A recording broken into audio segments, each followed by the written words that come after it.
Welcome back, ladies and gentlemen, boys and girls, angels and demons and monsters and serpents, aliens, skirptards. I think I got everybody this time. Right? Yeah. Oh, and snowflakes. All you special individual snowflakes out there drifting down in the night sky. Fuck snowflakes. Snake flakes. Unaware that you're about to land in the desert of time amidst the sands and melt there. Sad fate. And for the lose your flakes. individual specialities and just become one grain of sand. Like all the rest of us. All right. So this is episode X, 10. That's Roman numerals, X. Which is amazing. I'm not sure I thought we would get this far. We haven't. Oh. We've only done 9. Damn it.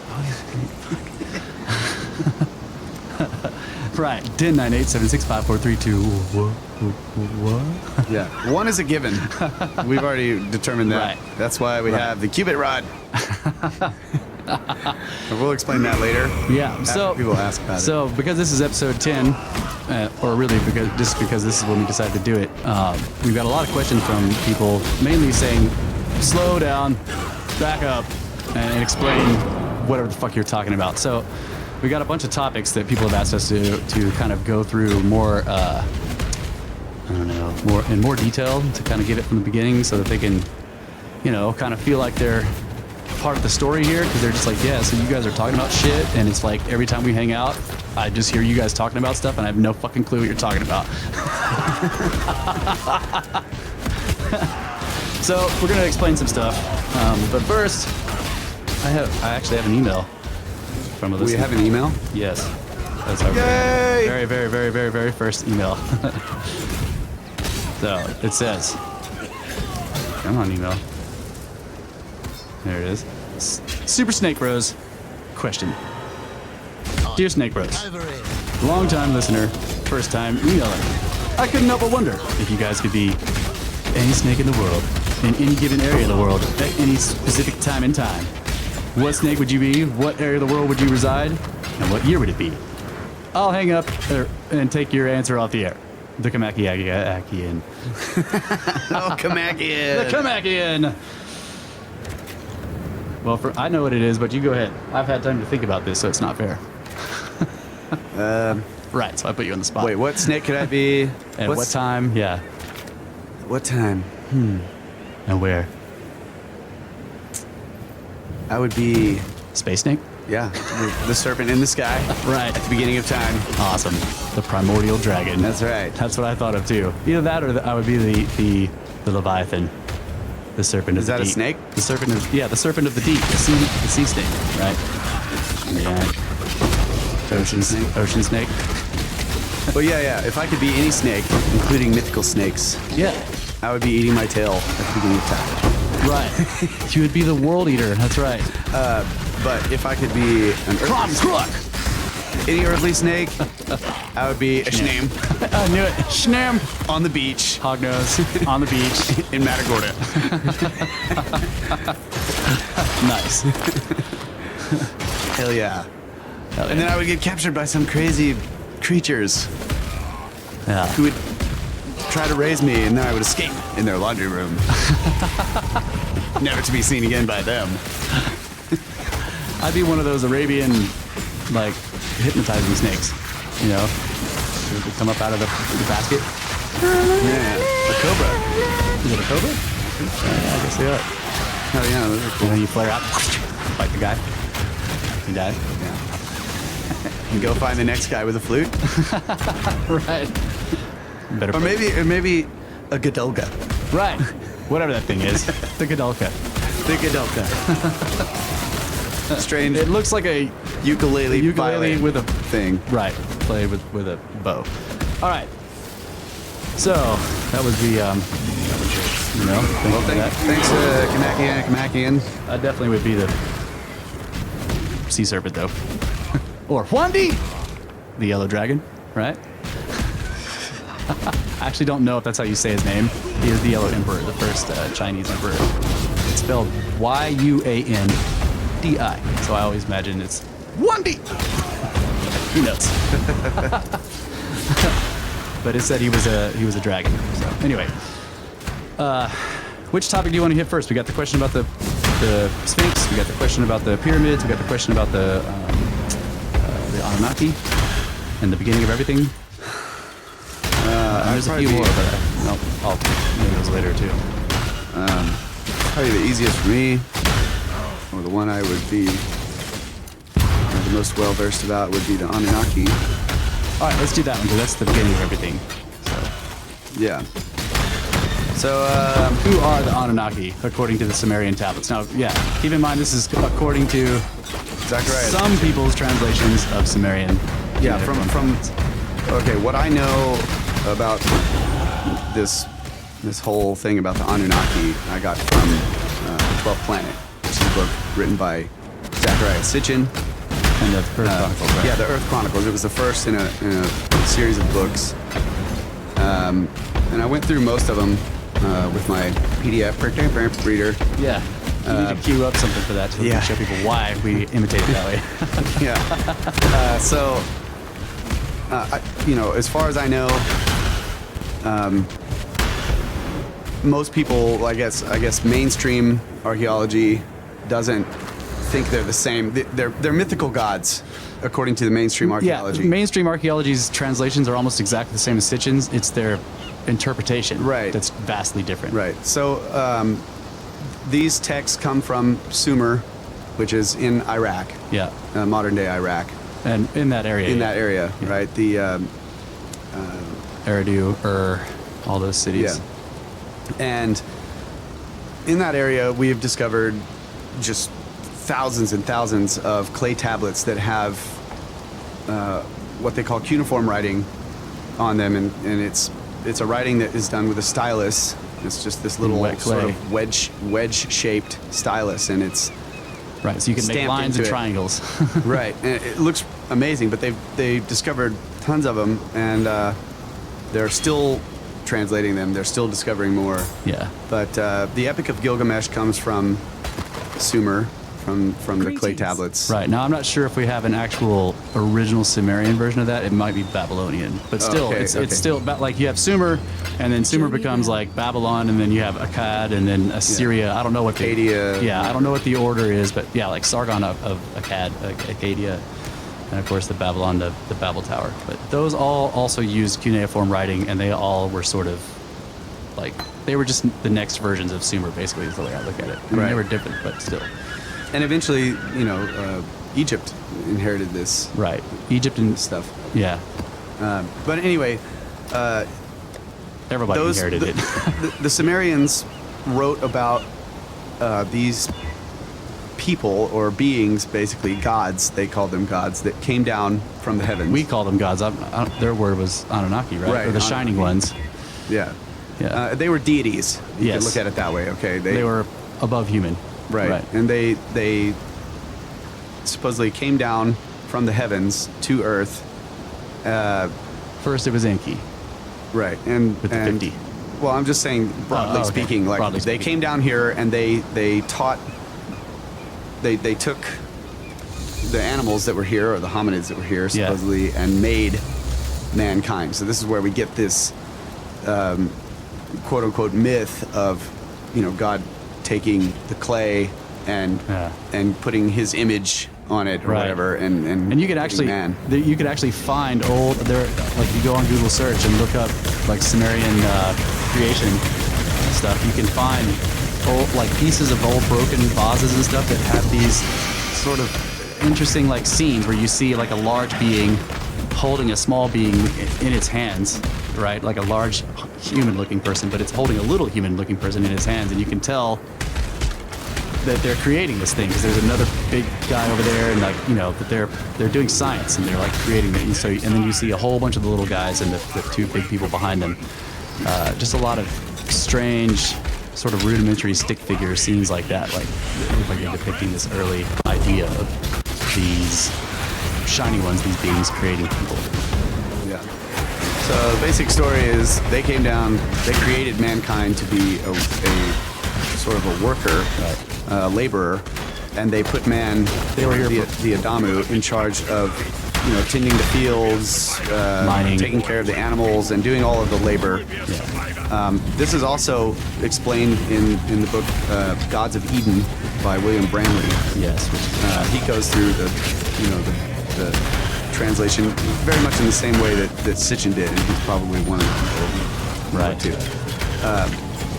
But And Bramley is not a. Just to say this, like Bramley was a accredited historian. He was actually looking for what he thought was the source of war. Like as a historian, he looked throughout the course of history and he saw like what he thought were big trends that kept pushing us towards war like all the time. And he was like, what is behind this? And he was looking for it. And in his own words, he says he was looking for what he thought was like some kind of Bilderberg style moneyed interest, like some shadowy group. But what he found, he said the UFO, something else, the other X. yeah. So Gods of Eden. like I said, mainstream archaeology or mainstream scholars that have interpreted these texts or that have studied the interpretations of the texts look at them in the same way that they look at, say, the Greek pantheon or even all these religious quote-unquote myths. So they think, well, they're mythical gods that these people worshipped, and they made up. They built temples Yeah. to them, and they did all this stuff, and they would bring all their the crops and everything that they, the best of their best to sacrifice to the gods, and blah, blah, blah. It's the same sort of weird human condition of let's like give away our best shit to nothing. Right, and they broadly treat these sort of myths as like this was these primitive people's best answer to like dealing with the world and making a cohesive culture when they didn't have science. That's basically how they treat it, right? So they look at it as completely inferior to modern science. Like all these myths are just like ancient, outdated control methods. Okay. Right. That's how they look at it. And anything we're saying about beings coming down and creating man, they would just like. Yeah. So the way Sitchin looked at the whole thing, and it's to me, it's the way I prefer to look at all ancient texts. Is it's like this weird combination of taking them literally, but trying to apply reality to it. Right? Like if you imagine that these people were trying to tell you the truth to the best of their knowledge. Right. And you imagine yourself like how would you do it? Right. Like first of all, you have to realize that these people were physiologically exactly the same as us. They were no different from us in any way. They had the same brain capacities or whatever, and therefore the same capacities for imagination, the same intelligence, right? Just because they may not have had as much knowledge at their fingertips like we do. We have freaking Google, and all this other stuff, but they didn't have that. But they had the same cunning, the same ability to understand, like to look at something and say, oh, I see how that works, okay? So you imagine somebody like that trying to explain something that they see, and they're doing their best to explain it. And also They're not take lying. into account that the people who wrote on the cuneiform wrote the cuneiform on the clay tablets were probably scholars who perhaps were trying to record their culture's history to the best of their ability, to the best of their knowledge, to the best of whatever texts or oral traditions that they had. Right. So that's the way Sitchin kind of looked at it, and that's the way I typically look at things. And if you take them literally, Sort of ancient texts. that's what we like to do in this show. Is like we sort of say like, let's imagine that these people are telling the truth, Right. and just go from there. If you take them literally, the earliest texts are not written by humans. The scribes are actually recording down. It'll start with The Book saying of like, Enki my lord and all Enki, that. my lord Enki commanded blah blah blah, scribe da da da da, this year, this day da da to write this, and then he starts writing from first person Enki's perspective, right? Like he's taking dictation or whatever. So basically, here's the story in that context, okay? To the best of my off-the-cuff memory. Yeah, tell me a story. All right, here we go. Here's the story. So there is first the solar system, our solar system described with all these planets, and there is another planet that comes in to our solar system from elsewhere. It's a rogue planet. And It's a large gas giant. yeah, and it comes in and has a battle, basically, the way they describe it, with another planet, this planet that used to exist here called Tiamat. The planet that comes in is called Nibiru. Yep.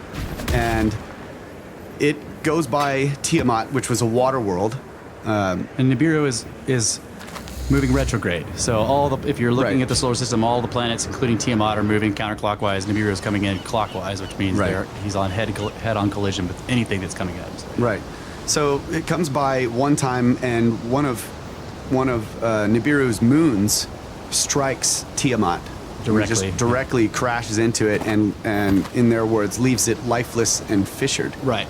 And it pierces her heart. And it says that also the moons were being spawned, right? They were like soldiers or something, or the way they were telling it. Because the planets are getting close to each other in all these chunks. Right, and they're describing it in such a way as a battle, as in Right. war. And Tiamat is crazy, and she's like spawning all these generals, and as her Nibiru defenses. is like going past Jupiter and getting Jupiter's weapon. Like Jupiter gives him a spear, and then he goes past Saturn, and Saturn gives him a shield, and these are moons too. Yeah. Yeah. So it goes by, and then it goes back away, right? Back. It's got a highly elliptical orbit, so it comes in very close into Yeah. our solar system, close to the sun, and then is slingshot. Tiamat's orbit was between Mars and Jupiter. Right. And so Nibiru goes way back off into space, and then sometime later comes back, and this time Yeah. Tiamat, or this time Nibiru actually strikes Tiamat directly and just blows it apart into pieces. And one of these large pieces, falls into the inner solar system and settles down where we are now. Right. And that becomes Earth. And it, on its way, I believe it picked up a moon from another planet. No, Kingu, the moon, Kingu. was like Tiamat's biggest dead moon, Oh, okay, and he okay. had been killed in the first battle. So he's like a lifeless, Right. described as a lifeless corpse. Yeah. So we have so they're describing basically this is how Earth got here, right? And right. and Earth gets most of Tiamat's waters. right, and the rest of Tiamat The other half. is hammered out, what it says, into the hammered bracelet in the sky, which Right. is the firmament, which is basically the asteroid belt. asteroid belt. Yeah. Some And probably the Oort cloud and a lot of the comments out there are pieces of Tiamat's ocean. yeah, I think a lot of the Yeah. comments are probably that's why they have weird orbits too. right. So that was part of the sort of creation story. Right. And- Nibiru is standing in for God. Right, and the way they describe Nibiru at this point, after he rearranges the solar system, is that he goes back. He has a throne, which is the most high, Yeah. and if you look at this orbit that it has, it actually goes up and Yeah. above where it can look down on its creation. Right. If you Okay, think which of the is sun as being the bottom, because it's the bottom of the big ass gravity well that this whole system is going around, then Nibiru, by going way out, is actually higher than all the other planets. right. Yeah. So sometime later, these beings, the Anunnaki, which, Way later. yeah, way later. These But- beings, the Anunnaki, which are the translation is basically those who from heaven to earth came. Right. They come down here to Earth because they have a whole system going on over there with their planet or wherever they live, which is theorized to be actually Nibiru. Or maybe one of its moons Or or, maybe something. one of its Because moons. Nibiru is like supposedly a large gas giant. Maybe it is Nibiru. I think either way, Nibiru doesn't matter. Nibiru sounds better, but it's probably like some people have theorized that Nibiru may be a brown dwarf, Right. which is basically like think of Jupiter and then kind of multiply its mass by 10, and at that mass it won't be a star yet, but it'll have enough to where if you looked at it in the infrared, it'd be putting out heat, right? It wouldn't be shining, but it would be warm. Right. So if you were orbiting really, really, really, really close, like with a moon, basically sharing its atmosphere, you could get warmth from it even way out in the distant hinterlands of the solar system where the sun was useless. Right. So the idea is that's where the Anunnaki are from. And at some point in their history, they were having this, before they first came here, they were having this big overthrow. Yeah. They're not very advanced. They're feudal. There's a ruler, and he's being, in the process, king. there's like a coup happening.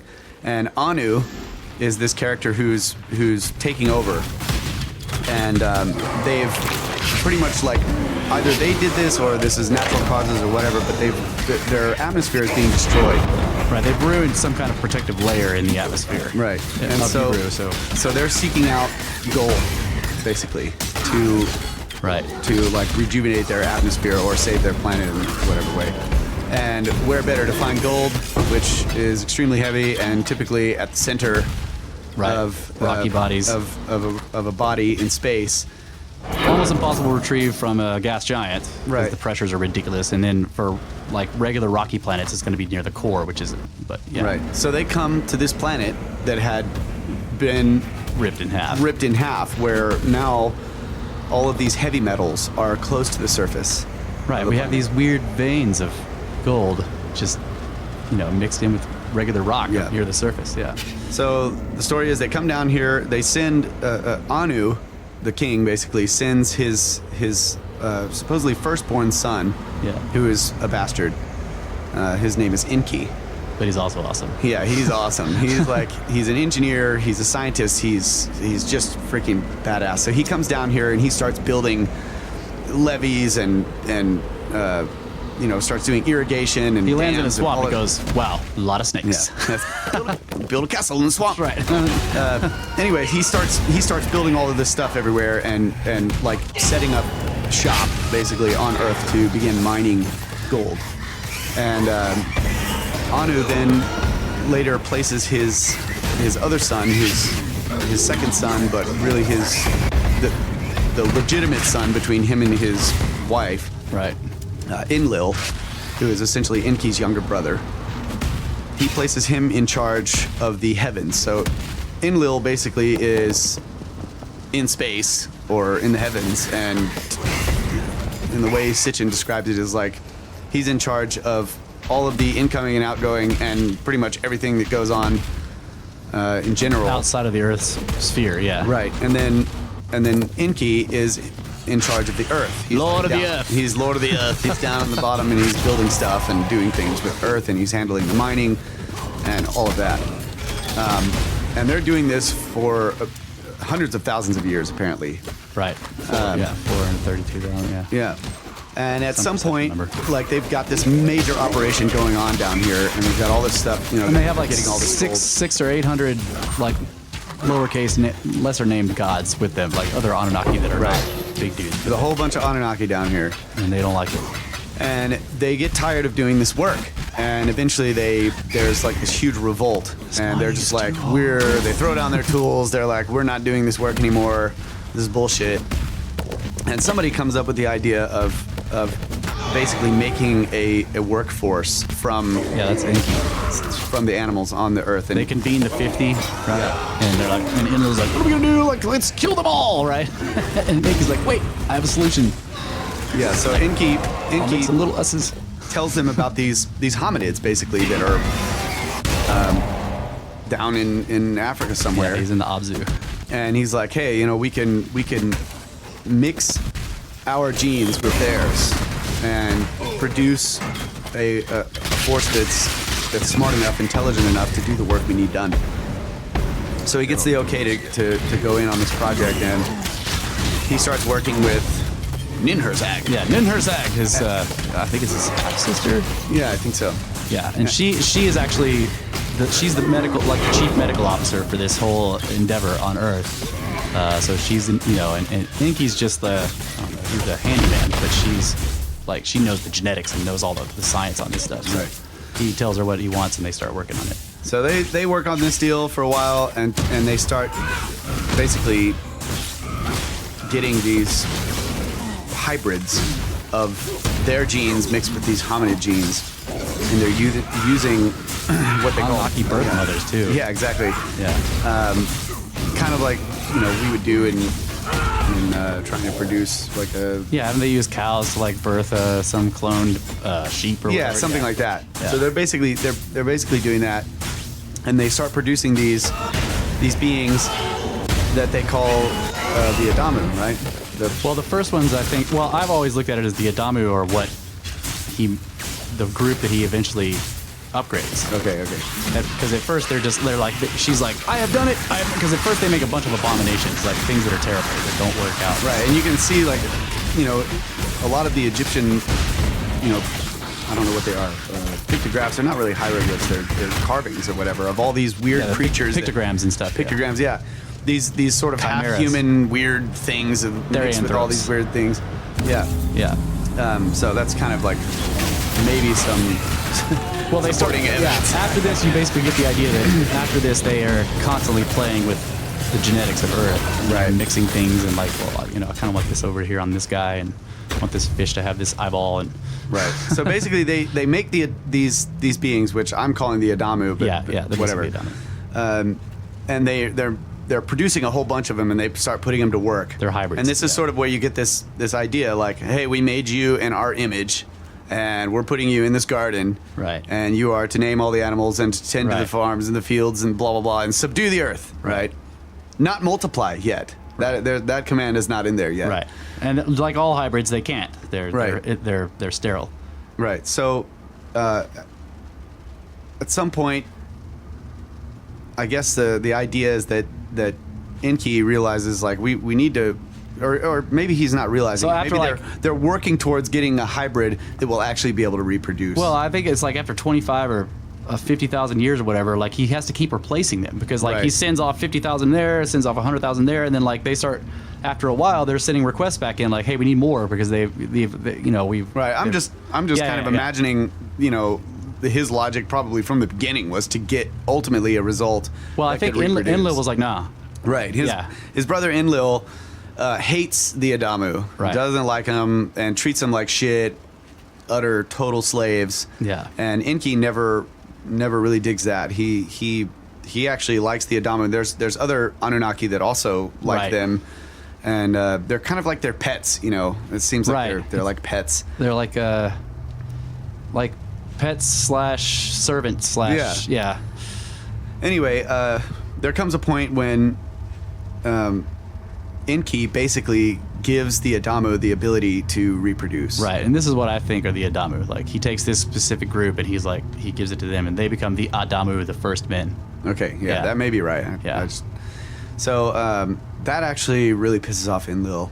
Really? Yeah, Enlil is just not happy about that. And you can see hints of Genesis in this, the very beginnings of Genesis. The serpent, Enki, giving the fruit to Eve. Right. Yeah. And we talked about this before in a previous podcast, the word knowing being sort of the same as sex or having sex with. Right. Like he knew his wife. Yeah. Right. So the serpent gives Adam and Eve the apple from the fruit, which is the fruit of the tree of knowledge, of good and evil. Right. Yeah. And good and evil is like that's Enlil's name for it. Yeah, I don't know. Because Enlil is like this is the fruit of the tree of good, of the knowledge of good and evil, but it's knowledge of something, or it's just the fruit really. Right. And But you look at the idea of there's the tree, the fruit from the tree, the tree of knowledge, and knowledge being having sex with. Right. And since Enlil doesn't want them to be able to reproduce, it's pretty graphic. Yeah. So and then they're like, ooh, we're naked. Like in the Genesis story, like right after that, they're like, start putting leaves on. Right. They get kicked out of the garden, and what happens? Eve is pregnant and gives birth to Cain. Right. Anyways, that's just a correlation, but the story goes on that Enlil's pretty pissed off about this, but it happens anyway. Enki, quote unquote, breaks the rules down on Earth, and he's down there in Africa going, come get me. Right. Can't find me. So sometime later, the Adamu have spread out. Oh, and by the way, I think there's this part of the story where Enlil actually has his own garden, his own place, right? Yes. Which is supposed to be Eden. Right. He has Eden, which is Eden is actually a Sumerian word. Right. Yeah, I can't remember what it is. Like Adam or Adamu, Eden means something. I can't remember what it means.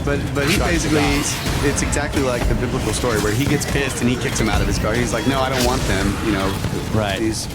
Enlil had Eden and Enki had Abzu, and Abzu means the abyss or the dark place, and that's people all have sort of correlated that with he was deep in the heart of the Congo. in this jungle in Africa. Yeah, and other people have correlated that to be the pits of fire hail. Right, it's the fire of the hail. Anyway, Yes.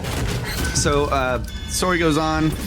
The Adamu are reproducing and they're spreading throughout the earth, and they're building stuff and they're doing things, and Suddenly there's shitloads of them and they're really loud. right.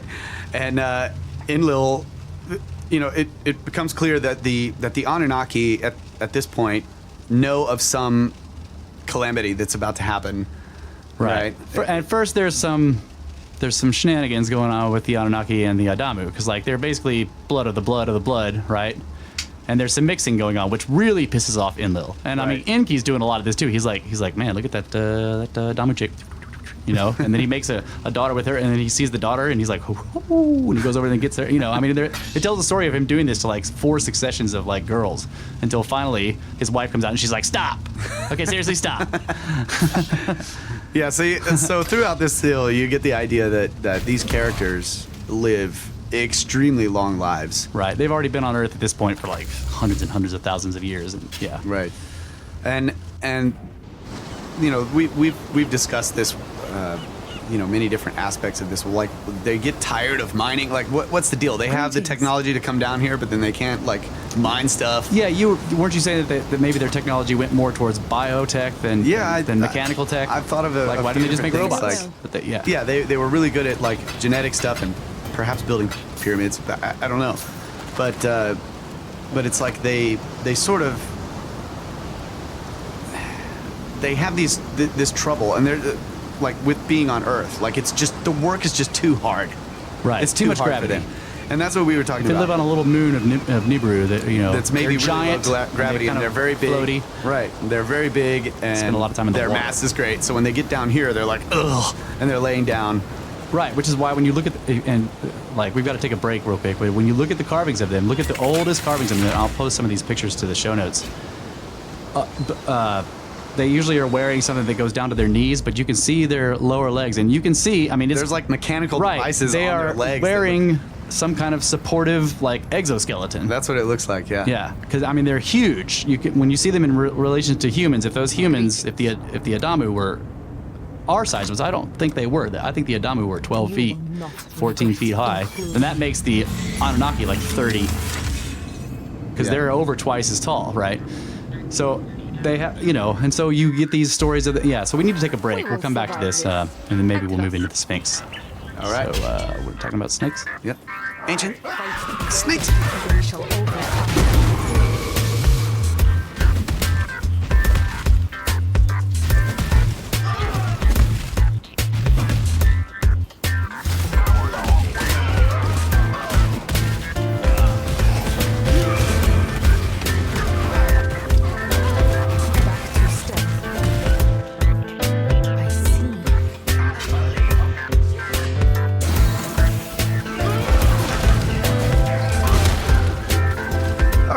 Welcome back, ladies and gentlemen.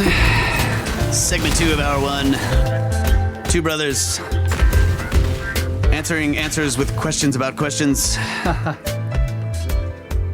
Endless conversation about anything and everything, and nothing in particular about, well, except for right now, where we are particularly just trying to question these questions of our listeners. We appreciate you guys listening and asking questions, and we will try to give you more questions in response to questions about. So we're talking about the Anunnaki, and I'm reciting the tale of the Anunnaki according to Zecharia Sitchin and my own thoughts on Zecharia Sitchin's thoughts about Sumerian thoughts, and to the best of my ability. So I would definitely recommend you guys check out The 12th Planet by Zecharia Sitchin. It's a tough read, I've heard, but I listened to a PDF with my phone's computer voice reading it to me, and it was pretty easy. Yeah. I listened to it multiple times. I was captivated. I listened to the entire Earth Chronicles series, except for, I think, 2 books, which were my computer voice was unable to recognize the words. Yeah, if you want a shorter sort of just a recap of the whole thing without all the planetary stuff or whatever, you can just do Genesis Revisited. I think he kind of does a short. But Yeah, that reminds me. There's actually an abridged version that's an actual audiobook. Oh, yeah, and yeah, it's that's 2 hours long. yeah, that's true. And it's got a really great reader. I can't remember what his name is, but he sounds like Charlton Heston. And Nice. it's really cool. It's really definitely worth checking out Yeah, on a road trip or something. even better idea. Yeah. So where were we? The Anunnaki. They're interbreeding. This Yeah. shit's getting loud. Enlil's like, what the fuck? Right. So Enlil, the brother of Enki, both sons of Anu, the king on Nibiru, the rogue planet, are down here taking care of business on Earth. They have made mankind as we know him today, as we are him today. Or maybe, perhaps. I don't know. They've made the Adamu. Yeah. And the Adamu are doing the work of the gods, so to speak. They're mining stuff, they're building stuff, they're farming, and they now have the ability to reproduce. And so Enki doesn't have to keep using birth mothers to create more and more of the workforce, who is, they have a much shorter lifespan and are dying off and have to continually be replaced. Not to mention deaths associated with whatever hard work they're doing, mining and all that. Right. Or the moods of a god, just like swings his arm, wipes out 10,000 of them. Right. And we have this phrase called that we use hurling humans. Yes. Which is basically when the gods get mad at each other, they just grab a bunch of Adamu and they hurl them at the other god Right. with all of his Adamu, and they see who wins. It's Right. In the beginning, they actually would go and fight each other one-on-one, like mano-a-mano with the whatever weapons, and like one of them would end up dying. But later on, they realized, like, wait, I can just like build up a gigantic army of humans, give them a bunch of metal pointy things, and hurl them at this other guy. So yeah, there's all of these legends of battles where the gods are fighting with men, Yeah. men and gods fighting together. And you also have to mix in with the Watchers and Nephilim. I mean, like, Right. we got the mixers, right? So we're kind of at this point right now where when you look at other texts, there's, like the legends of the Jews and the story of Solomon in the legends of the Jews. There's this account of these 200 quote unquote angels. We associate angels and demons with the Anunnaki. Right. They seem to be doing Some the of them same. the horned, like Right. They seem to be doing the same actions as the Anunnaki in the ancient Sumerian text. These angels and demons Yeah. in more modern, they're not modern, later texts. Yeah. They act the same way. They look the same. They have horns. Some of them are serpents. Some of them are this or that. Yep. So we kind of look at these other texts and go, is that Enki that's doing that? That guy right there who built this thing? And Like from Tiki Birakocha. yeah. So there's a story of the 200 that come down onto Mount Hermon, and they're basically angels that defected or Yeah, from- there's some from kind the- of from the some kind law. of edict that says, like, don't fuck with the Adamu. Like, Right. Don't mix. Right, because we must stay pure from them. They are like these weird Earth hybrids. They're the Earthborn. Right. But these guys are like, yeah, but they're kind of hot. Right. So you have these beings that come down, and they make a pact with each other. These 200, possibly Anunnaki beings. Yeah. That they're going to break the rules. They're going to break the law. They're going to take the quote unquote daughters of man, Yeah. the daughters of the Adamu, to be their wives, and they're going to build cities, and they're going to do all this stuff. And they're with going to teach them stuff. They're going to too, teach yeah. them. So Which is also forbidden. right, forbidden knowledge, not given to man. So they do this thing, and they have children with the Adamu, and then we've talked about that before. Their children were giants. Right. The people of renown. Right, the men of renown. Nephilim. And then the children of those giants were the Nephilim. Oh, that's right. That's right. The first ones were the Rephaim. I don't know. Yeah. They were the giants or something, and they consumed the like, earth. yeah. There's one that says there were 3,000 ells, which is like Right, ridiculous. 140 meters or something like that. I mean, yeah, it's terrifying. So there's a bunch of mystery surrounding this deal, but in the Sumerian texts, it kind of describes a similar thing where there's interbreeding going on between the Anunnaki and the Adamu, and this is pissing off Enlil, the son of Anu, who is the ruler of the heavens above Earth. And nominally in charge of the whole Earth operation, even Right. though Enki is like directly in charge of Earth. Right, he's down here on Earth, and so you can see the correlation from the Hebrew text about God being up in heaven and Satan being down on Earth. And it calls Lucifer Lord of the Earth. Right, Lord of the Earth, which was basically Enki's position. So, eventually, some perhaps the Anunnaki decide to destroy the planet. I don't necessarily think that was the case. I think if I remember it correctly, they know because of Nibiru's orbital cycle Right. that every time it comes close that there's a lot of changes on Earth, and they know that this time is going to be spectacular. Right, there's going to be a cataclysm. And like at this point they're like, okay, shit's out of hand. Like it's Right. really out of hand with all the. I mean, it's like Lord of the Rings on steroids, like, doing meth with crazy fucking shrooms. Like, it's just monsters and, like, huge, and they're fighting wars and they're eating everything and just destroying the whole planet. So and Enlil's like, we got it. At least that's the way Enlil sees it. Right, that's true, yeah. So Enlil is pissed off about a lot of things having to do with the Adamu and the Anunnaki mixing with the Adamu and all of that. And they know that this calamity, this cataclysm, is going to befall the Earth. And they are preparing to leave the planet. Right, to sort of bounce out of the way, yeah. And they hold a meeting and they make everyone agree, or Enlil basically directs this, that everyone agrees not to tell the Adamu. Right, he forces everybody to speak a vow. Right, Yeah. and they're going to let this destruction destroy the Adamu because Enlil is like, they're too noisy and We need an eraser. right, gonna wipe them out and start over. And Russ talked about this a little bit before, but basically Enki agrees. He makes this vow, but he devises a way to not break his vow, but still alert the Adamu. And he basically gives the quote-unquote Noah guy Zasutras, or Yeah, I was just listening to it today. It's a Sudra. Zasuthra. Yeah. There's two. That's what I was saying. That's a There's different. two. Yeah, that's not Zisithris. There's I like the way you pronounce that better too. Zasuthra. It's easier to say. Zasuthra, which is basically Noah, or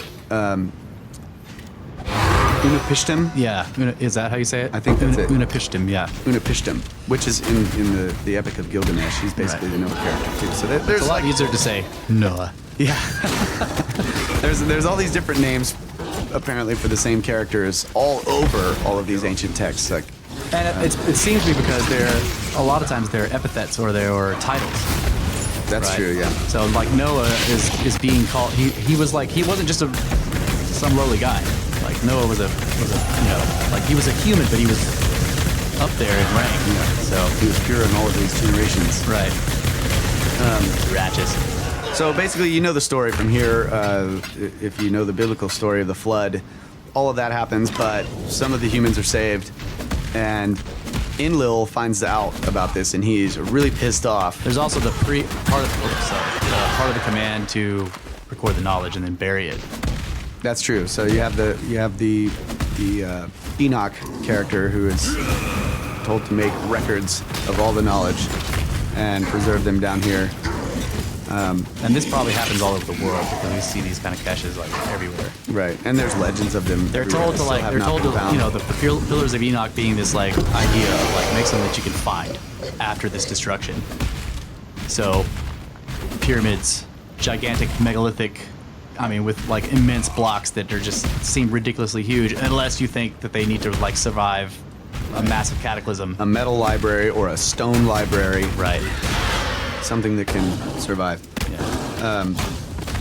So anyway, afterwards, after this cataclysm happens, Enlil is pissed off to discover that the Adamu have been saved through this this group of people. Yeah. And the rest of the Anunnaki are like, no, this is a good thing, and they eventually convince him that this is a good thing, and so then he chooses to come down and make a pact with the Adamu. Right. He makes a packed, and it's also with the Inky and stuff. Basically saying he's like, so we're gonna kind of dumb them down, we're gonna make them smaller, they're gonna live a lot less long, Right. and they're not gonna be nearly as strong or smart. Right. And we won't ever destroy you again with water. Right.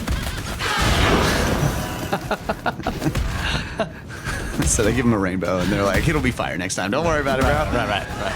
Here's a rainbow. Get out of here. So this tale of the Anunnaki doesn't really end.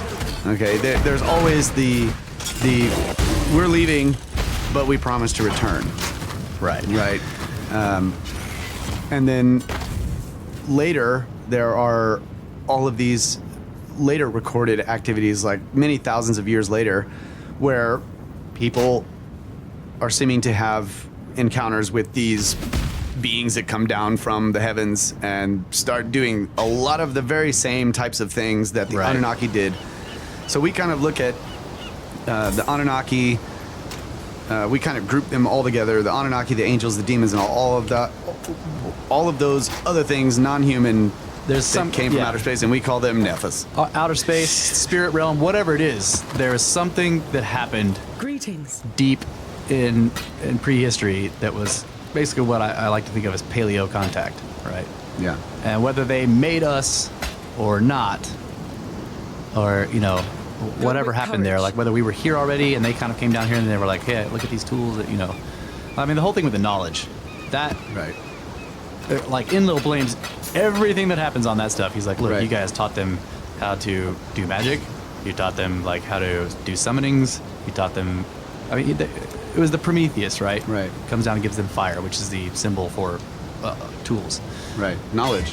Right. So we look at, when we talk about Babel, the Tower of Babel, and the people who came out of the mountains and settled in the land of Shinar. Shinar is Sumer. Right. Okay.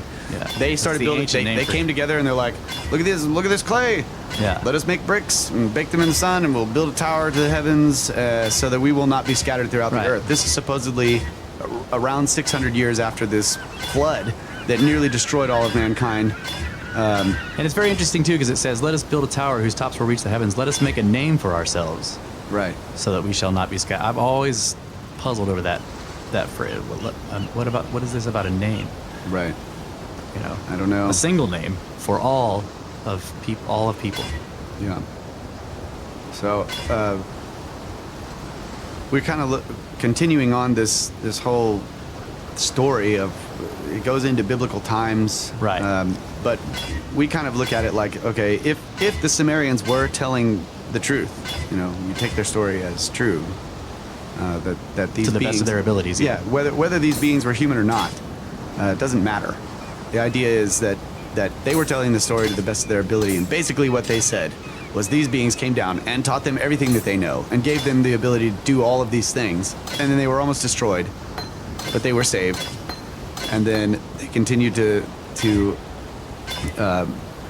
build and spread throughout the planet, and once again they encounter the gods that are displeased with their actions, and they're scattered, their languages, Yeah. you know, wiped out or whatever. Some other strange thing happens to them, and they're scattered throughout the globe.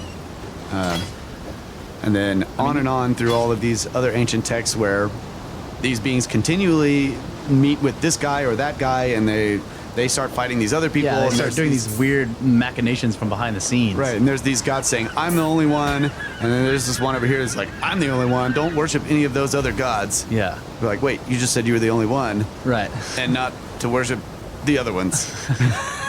Have no other gods before me because I'm the only one. Yeah. Wait.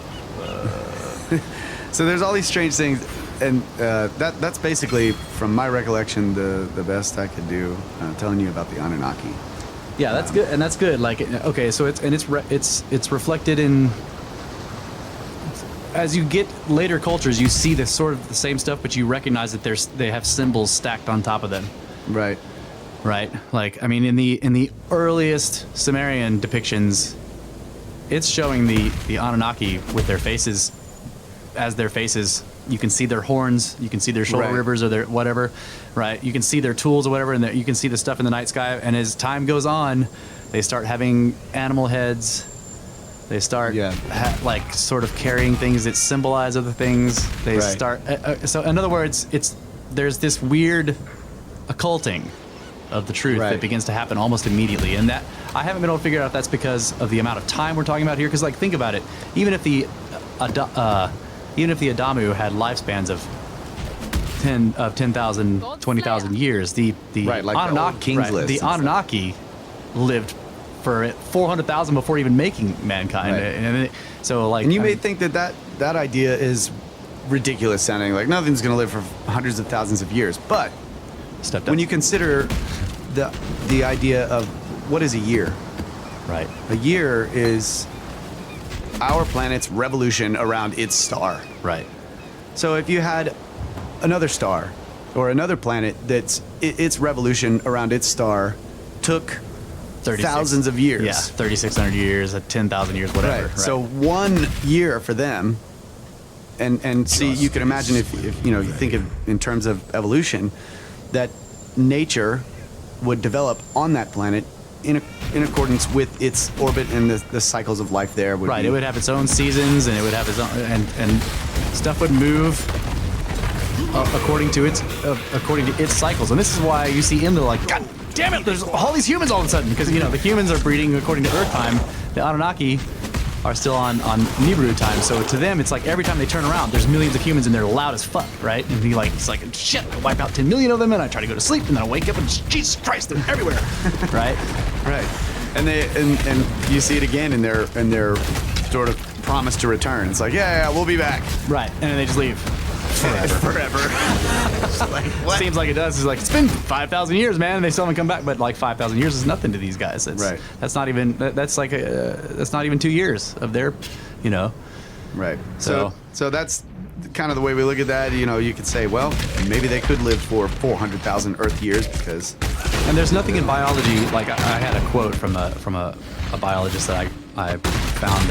He said that the basic function of a cell is immortality.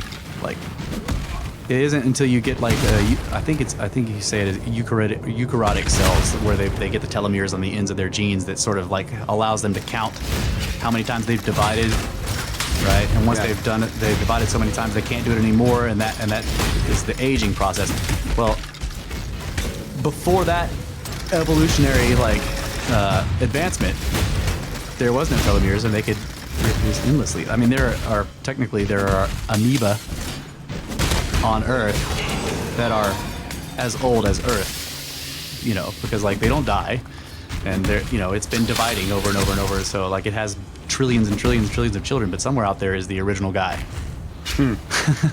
potentially, and he's like 4 billion years old. And he's like, and He has not evolved yet? and he still doesn't know anything. Can't count to 1. His brain is not complex enough. He hasn't even built a brain. He would be like one tiny piece of a brain. Not complex enough. Yeah, doesn't even have. He's just got plasmids. Don't even have the you know the decency to like put it in a nucleus or anything. Just like start swapping plasmids. All right. Well, we got a little bit of time left in this segment, so let's look at the Sphinx, because we've talked a lot about the Giza and the pyramids there and the Sphinx. So the basic setup of the Giza Plateau, which is like right next to Cairo in Egypt, is the 3 pyramids that everybody knows about, but nobody, like a lot of people know those pyramids are there, but they don't know what they are. So the one in the middle is not the Great Pyramid. The one in the middle is the pyramid of Chephren, right? Khafre. It's basically the sun, supposedly, this is a mainstream story, the big pyramid in the middle that has the casing stone still left at the very top of it. That was made by the son of the guy who supposedly built the Great Pyramid. Okay, with the Great Pyramid's off to the right, or depending on where you're looking at. And then there's a smaller one, and I never can say this name. It starts with an M. It's like Menakure or something like that. And that pyramid was supposedly built again by like the uncle of these, right? Of still in this family. So you have Khufu supposedly built the Great Pyramid. Khafre, his son, supposedly built the Sphinx and the Khafre pyramid. And the reason they think that is because there's a causeway that connects the Sphinx to his pyramid. All right, and so all these things are connected. There's the Sphinx temple next to the Sphinx and everything. So basically what happens is you have this, if the Sphinx changes in time, because it's interlocked with all of the other stuff and who built what, when, and where, if you change when the Sphinx was built, the fact that it's connected to one of those pyramids by a road topples the idea that this guy, this dude's son built it, which kind of like removes the idea that guy's dad built it. And so it basically just completely destroys the entire story. So Robert Schoch, who is a geologist from University of Boston, went into the Sphinx enclosure, and the Sphinx is basically a humongous statue that's carved out of the limestone bedrock. So they cut a square enclosure down into the bedrock and sort of left the Sphinx in the middle as the statue. Now, the Sphinx itself has undergone tons and tons and tons of repair. Notably, though, the very first repairs are what Schoch calls typical Old Kingdom masonry. But underneath it, the core body of the Sphinx, he says, is heavily weathered. So if it's Old Kingdom masonry, and keep in mind that Khufu and Khafre, all these dudes who were supposedly building these pyramids were Old Kingdom people. Okay, so if masonry contemporary from their time is repairing the core body of the Sphinx, which is already heavily weathered, then you've already got a problem. Right. But ignoring that, he looked Maybe they carved the weathering into it. They carved it to look old. Yeah. So Schoch looked at the enclosure walls, so like looking away from the Sphinx and at the walls of the square enclosure that it's sitting in. And you can Google this and look at those walls. Like, ignore the Sphinx or whatever in the pictures you're looking, and just look at the walls behind it that you see over its shoulder or whatever behind it. Like, you see these deep fissures and cracks that are vertical. Okay, they're vertical, and almost anybody like who's got a normal brain looking at that knows that that means that the erosion happened vertically. Right. As opposed to horizontal erosion, like you can see in some pictures in Arizona, where wind erosion has made these like beautiful, like curving, swerving lines through the limestone. Horizontal lines. Right, and they're horizontal. But when you've got deep fissures that are cutting down through a sort of a cliff face or whatever, and then you see the cliff face itself is pillowed out, where you can see like the upper rock is worn away more than the layer below it, and so on and so forth. You know that's water erosion, and the water is running down that rock. So it isn't flowing past it, it's not sitting in it, it isn't wave action, it's actually water that's always constantly running down the cliff and cutting into it. And that's what Schoch basically says. And he also does a bunch of other stuff where he does deep imaging of the floor, so that the floor of the enclosure, and he finds what he calls deep weathering, because sun and rain just like hitting a flat rock surface will sort of begin to eat into it and change its composition from the original hard rock that was like not exposed. So you can tell how old or how long something has been. Well, you can estimate how long something has been exposed by how deep the deep weathering goes. And he says, and it's weird because he says that the front of the Sphinx is much older than the back, which kind of makes sense, I guess, because the enclosure gets deeper to the back. But he basically says that he thinks the core body of the Sphinx was built in stages, that the front was built first with the head and everything like that, and then later on they sort of dug out the back, and the back of it, the butt with the tail, was the very last thing done. And that he says that floor back there in the enclosure is the newest. Okay. Now he says specifically, I know you were sort of pointing this out, but specifically the erosion, the water erosion, is from rainfall. Right. Direct. Yeah. It's like specifically and heavy. The Nile floods. Every year. Yes. Right. And so some people have said, oh well, it's the flooding of the Nile.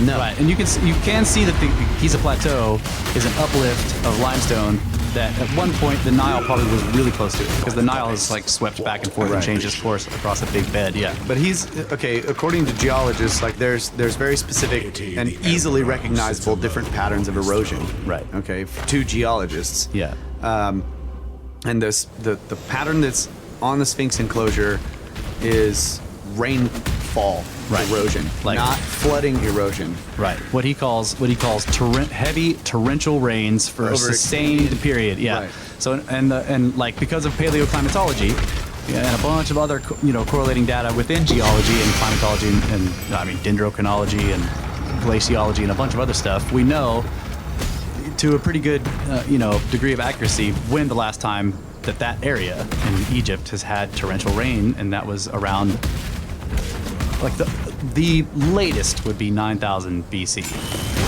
Like 9 to 7,000 BC, I think is what he said. But you need 1,000 years of it, so you have to start at 10,000 BC. Right. Which is, once you get to 11,000 BC, you're right at the end, the end of the Younger Dryas, Right. Which is perfect for torrential rain. Like the end of the Younger Dryas was a cataclysmic thing that something crazy happened, and it like threw all kinds of water up in the air and changed the whole climate of the planet, like into the glaciation, put us into a beautiful warm period, and there was torrential rains after whatever the cataclysm was, probably At Giza. right.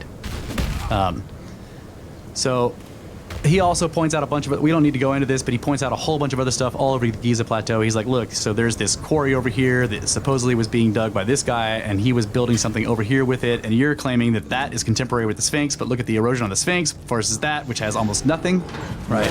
There's almost no water erosion on that. So there was another thing that was the blocks that were removed.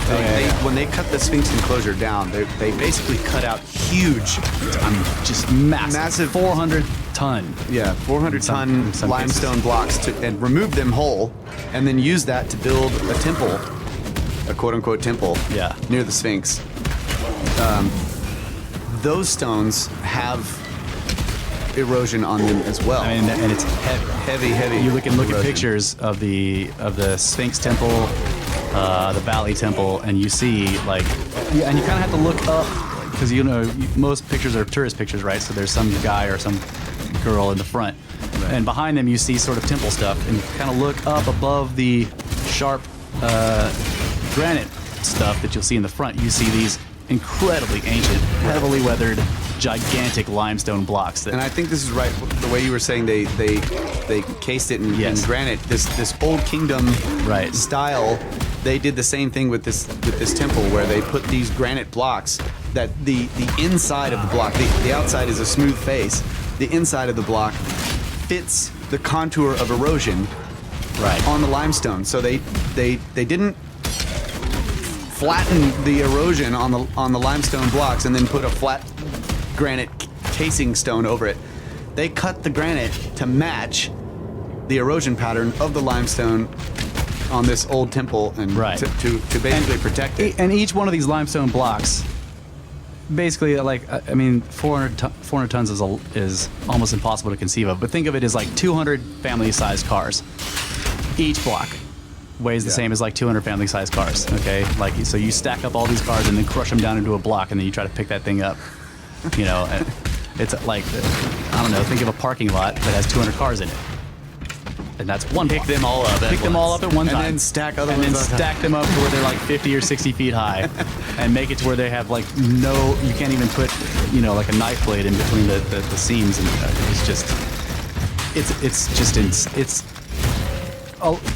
people are like, well, we could do it because it's been done, so look at it right there, so that means that people did it, which means we could do it if we tried, and then nobody tries. And I'm just like, no, I don't think so. I mean, maybe we could do it, but it would be a lot harder than people think.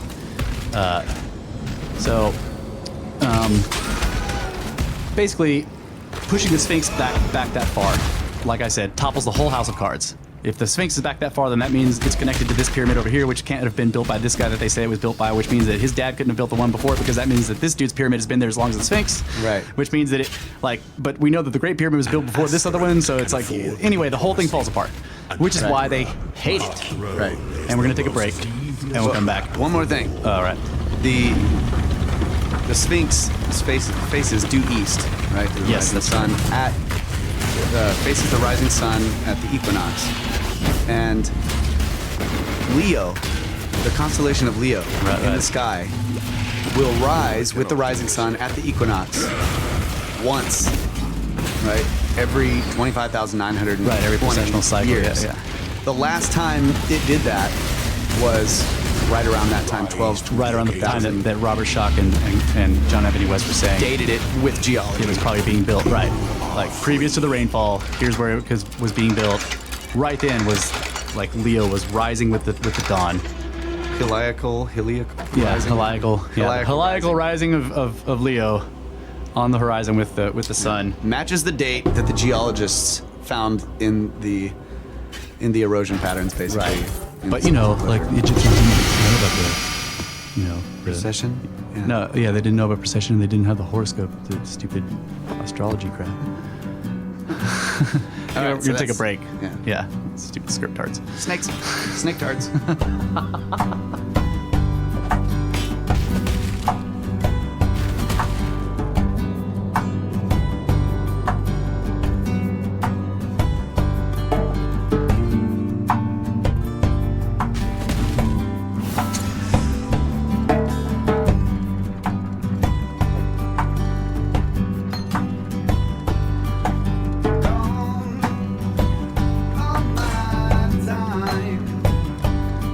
And welcome back, ladies and gentlemen, Brothers of the Serpent podcast.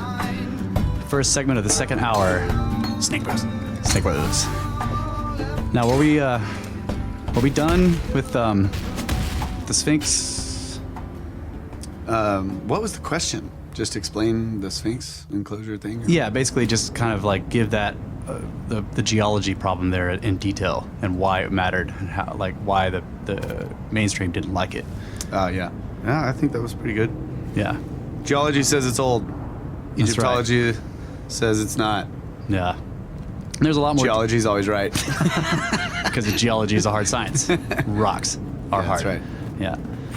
Okay, so the next thing we were supposed to that somebody wanted us to sort of explain better is the whole Ice Age deal. Like, what is this into the? We keep talking about the Younger Dryas. What is that? What is this Ice Age? 11,000 BC, megafauna, mass extinction. So, do you want to start with that one? Yeah, that sounds good. Okay. Wait, you want me to start with it? Yeah, or I can start. It doesn't matter. You would definitely know it better. I would just say, you really want to get into this, read Magicians of the Gods Hello. Right. by Graham Hancock. And maybe watch some Randall Carlson YouTube videos or something. Oh, Jolly yeah. well. That would be great. Yeah. So basically, the present era we're in, like the present geological period we're in, is called the Holocene. Previous to that, it was the Pleistocene. Okay, so the Pleistocene, Holocene, like turnover there is there's a catastrophe that well. happens, and it basically completely changes the climate and the surface of the Earth and the oceans, and I mean, it just really rewrites the whole planet. Biology, geology, everything. So around 30,000 to 25,000 BC or so, the most recent heavy glaciation was in full swing. Like, that was when it was its most extended. That's called the LGM, or the last glacial maximum. From that point forward, it starts to warm. Like, everything starts to kind of warm up, and the glaciers are retreating, melting slowly, and things are changing or whatever for the next Greetings. 10 to 12,000 years, up until we get to about 13,000 BC when something happens. So at 13,000 BC, the glaciers have retreated extremely far back. The oceans have risen a whole bunch. The ice caps have reduced a lot. So it's as warm as it is now, or maybe even a degree warmer or whatever. And then all of a sudden, in a geological eye blink, something Keep your happens life to your own. that causes what is known as an anomalous period called the Younger Dryas. And the reason that name comes from a flower that is, I think it's an Arctic flower that only grows within the Arctic Circle or whatever, that they, that was, because it got so cold, was growing down in Europe. So they call it the Younger Dryas, meaning, like, earlier before that, the Dryas flower was, during the heaviest glaciation at 30,000, 25,000 BC, the Dryas flower was found, in Europe or whatever. And then as it became warmer, it retreated to the north, right? And then the Younger Dryas period, wham, suddenly it's back in Europe again, and that's sort of an indication of the climate. So the Younger Dryas is a period that lasts about 1,000 years, give or take. And it's just, Hello. it's very difficult. It was very difficult for geologists to understand what was going on, because basically you have, like, the planet is warm, Okay, and the glaciers have been melting for 10,000 years or more. And then there's this sudden, like, catastrophic event that causes a lot of meltwater. Okay, so there's a lot of meltwater, but then Journey well. suddenly the ice just like wham slams. So how do you like start off by melting a lot of ice and then end up by like causing a bunch of new ice almost immediately? So it was a very confusing deal, but like one good answer, and I think this is the answer, but it's still not completely accepted by mainstream, is an impact. Okay, and there's a whole story of like people going out and figuring this out and then publishing papers and then getting like reviled for it and like losing their careers and everything, like all this stuff over saying like, well, maybe a comet did this. Anyway, we don't need to go into that. The point is that The Exile's back. something incredibly catastrophic happened, and they've been finding evidence of it all over the planet. There's a layer that they call the black mat, and it basically contains a bunch of soot, a bunch of weird metals like platinum. There's some iridium. It has a bunch of things called scoria, which is like little bitty sort of spheres of glass, like they're droplets. You can tell that they were melted at very high temperatures. Up, like the melting point of quartz, I think, was like, it's 3,200 degrees Celsius. Okay, so you've got these molten droplets of stone that then fly through the air and then get quenched very quickly, so they very quickly solidify and then they drop down as these little bitty tiny balls of glass. Then there's also nanodiamonds, which is my favorite. It's like you can kind of explain the soot, you can kind of explain the scoria droplets and maybe the platinum and everything, but you can't explain the nanodiamonds. Because like diamonds are Forever. yes, and they're also incredibly difficult to make. It takes a ton of pressure and heat, right? Guess what they're made of, by the way? Carbon. Stupid So diamonds footprints. are like, compressed death. Well, anyway, the amount of pressure and heat that it takes to make a diamond, like we've in modern times they can synthesize a sort of diamond analog, but if they make it in like very, very, very, very thin sheets, so it's like it's not really, they can't make a big fat stone of it, Yeah. They can make like real thin sheets of it that they can break into slivers, like that they can use for record player needles and stuff like that. But not much more than that. But nanodiamonds are actually they have a solid. They're not a sheet. They're not flat or whatever. They're spherical, and there are. I can't remember the numbers on this, but there's something ridiculous, like trillions and trillions and trillions of nanodiamonds scattered all over the planet on this single layer. They found it in Syria, they found it in South America, they found it in Central America and Mexico, they found it in the United States and Canada, they found it in some places in Europe, and presumably they'll keep finding it anywhere they look. It's in this exact same strata. It's a couple of inches thick, and it's it basically, these are called impact proxies. So all these different things say that like something slammed into the planet, or many things slammed into the planet, and just erased whatever was here at the time, with giant floods, huge tsunamis, global superstorms, massive rainfall of mud. So like the impacts would throw dust and liquid up into the air, and then it would rain back down as these giant, sometimes cantaloupe-sized, water droplets of heavy mud that would just beat down anything that was in its way. So anyway, So can I? Yeah. Let's Go see. ahead. This, whatever happened, like fried everything, melted a bunch of stuff, made diamonds, made glass out of sand, and all of this, and that rained down everywhere, and then it got really cold. Right. Yeah, and so the idea is because it throws so much stuff up in the atmosphere that it blocks the sun for years. Okay, yeah. So then so like you get a huge infusion of heat, which is the impact. It melts a ton of ice, throws crap everywhere, makes a bunch of rain happen and everything. There's floods rolling across the continents because of the ice melting. But because of so much crap being thrown up in the air from the impact, it begins to cool down very, very, very rapidly. And I guess plus the ice melting, so you'd have a bunch of really cold water Right. now going into the oceans, Running would into the cool oceans, all yeah. the oceans down. Right. And by the way, that causes there's layers and layers of stuff. Like all the water running into the ocean basins causes the ocean basins to start to sink, which so the land where the ice was starts to rise, and this causes global earthquakes. On every fault line on the planet would fail, every volcano would explode. I mean, it's just like we're talking about. It's unbelievably catastrophic. This is why.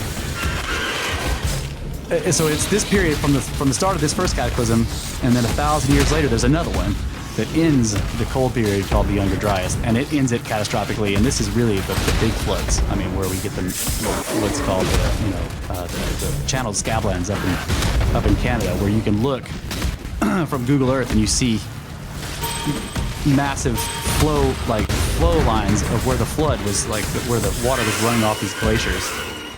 In immense, I mean, basically, like Randall Carlson says, you take all the flows of all of the rivers and all the streams and all the every water flow on the planet, like take the Nile, the Mississippi, the Congo, the Amazon, the Yellow River, the Yangtze, the Yanxi, like every river everywhere, and then you multiply that flow by 10, and you still don't have the flow coming off of the Laurentide Glacier, just the Laurentide side on the eastern side of the United States.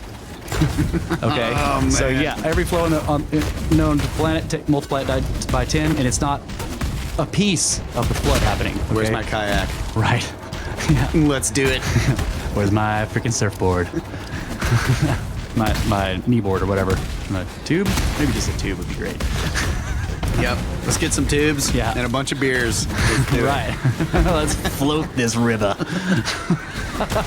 There's a place up in Canada. It's like above Washington State called it's called Grand Coulee, and it's basically it's a what's known as a dry cataract. So if you think of Niagara Falls, that's a cataract waterfall. Like a bunch of water pouring off of a cliff and cutting it into a horseshoe shape over time, right? And then eating that backwards. Niagara, the center of whatever flow is going to be moving the fastest, and as you move out towards the edges of a water flow, it's going slower and slower. Right, it becomes shallower and goes slower. Yeah. So it always cuts a horseshoe shape. Yes, because the middle, the water moving the fastest and being the deepest cuts deeper. Right. So it makes this horseshoe shape. I think Niagara's moved 7 miles in the past 10,000 years. It's retreated, something like that, 7 miles at the. But the cataracts at Dry Falls in Grand Coulee are 10 times the size of Niagara, and there's multiple ones of them. There's a bunch of horseshoe cup shapes you can see in the cliffs, and they're humongous. I mean, they're just gigantic.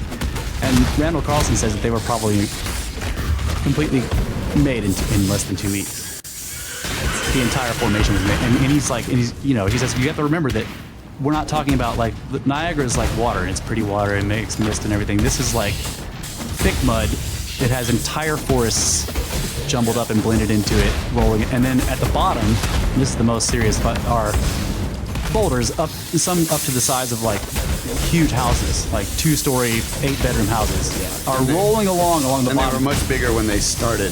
Right, because this torrent is like grabbing bits of bedrock from everywhere it passes, and and then everything in it is running into the bedrock and it's plucking it.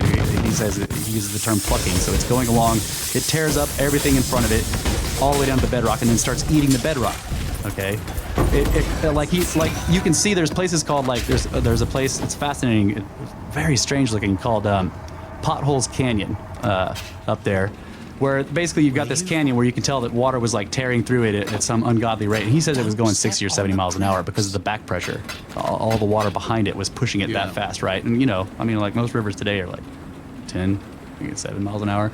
So you got like thick, nasty mud with giant boulders in it and whole forests, going 70 miles an hour. It's just, and thousands of feet deep. So they as they go around turns or corners or whatever, or are being forced to squeeze through gaps like at Wallula Gap, they will develop these tornadoes in the water basically, right, that stand there, and they just it gets logs and all kinds of crap in there, and it just eats down into the bedrock and makes these gigantic potholes in the basalt. So you have these like, you know, hundreds of meters wide and like hundreds of meters deep, just like perfect circular fucking hole going down to the bedrock on the bottom of these canyons, and they're in the walls and everything because you know the tornadoes are all going all over the place and just That's eating. insane. Yeah, it is crazy looking, and so you begin to get the magnitude of this cataclysm. And one of the best ones that Randall Carlson uses is like to finish off the sort of try to get people to understand the scale is the Big Rock. Okay, so on the eastern side of the Rocky Mountains in Canada, there is a glacial erratic, which, well, that's what they call it. But a glacial erratic is basically like the glaciers, as they slide along, will pick up rocks and boulders, and the boulders will get buried into the ice. So the glacier will kind of carry it, sometimes hundreds of miles from where the rock came from, and then when the glacier melts, it just drops it wherever that was, right? Well, there are also flood erratics, where you have like a catastrophic flood like what we're talking about, and the ice has been broken. It's been shattered by this cometary impact. So like also in the water, along with the trees and the boulders and everything else, are humongous chunks of ice. Titanic sinking chunks of ice. Right, Titanic sinking chunks of ice that are like acting like rafts. So like as the flood waters roll up against a mountain valley, and like, you know, they start knocking, you know, it carries this huge chunk of ice up close to the top of the mountain and hits some big outcrop and knocks off some gigantic chunk of rock that lands on the ice, and it wraps it. Okay. Oh man. So the Big Rock, Randall Carlson. Damn it! Yeah. I want to see this happen, but not really. Right. You need to watch it from space. Randall Carlson estimates that the Big Rock weighs about 18,000 tons.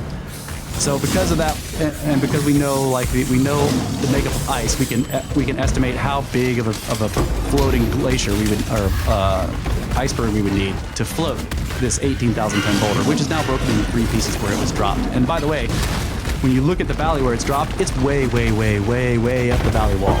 So that tells you how high the flood was. Okay. It's not dropped down to the bottom of the valley. It's way up on the wall of the valley. It's like up, you know. So you see that the entire valley, first of all, had to be filled with water, and a iceberg that is basically the size of the largest oil tankers.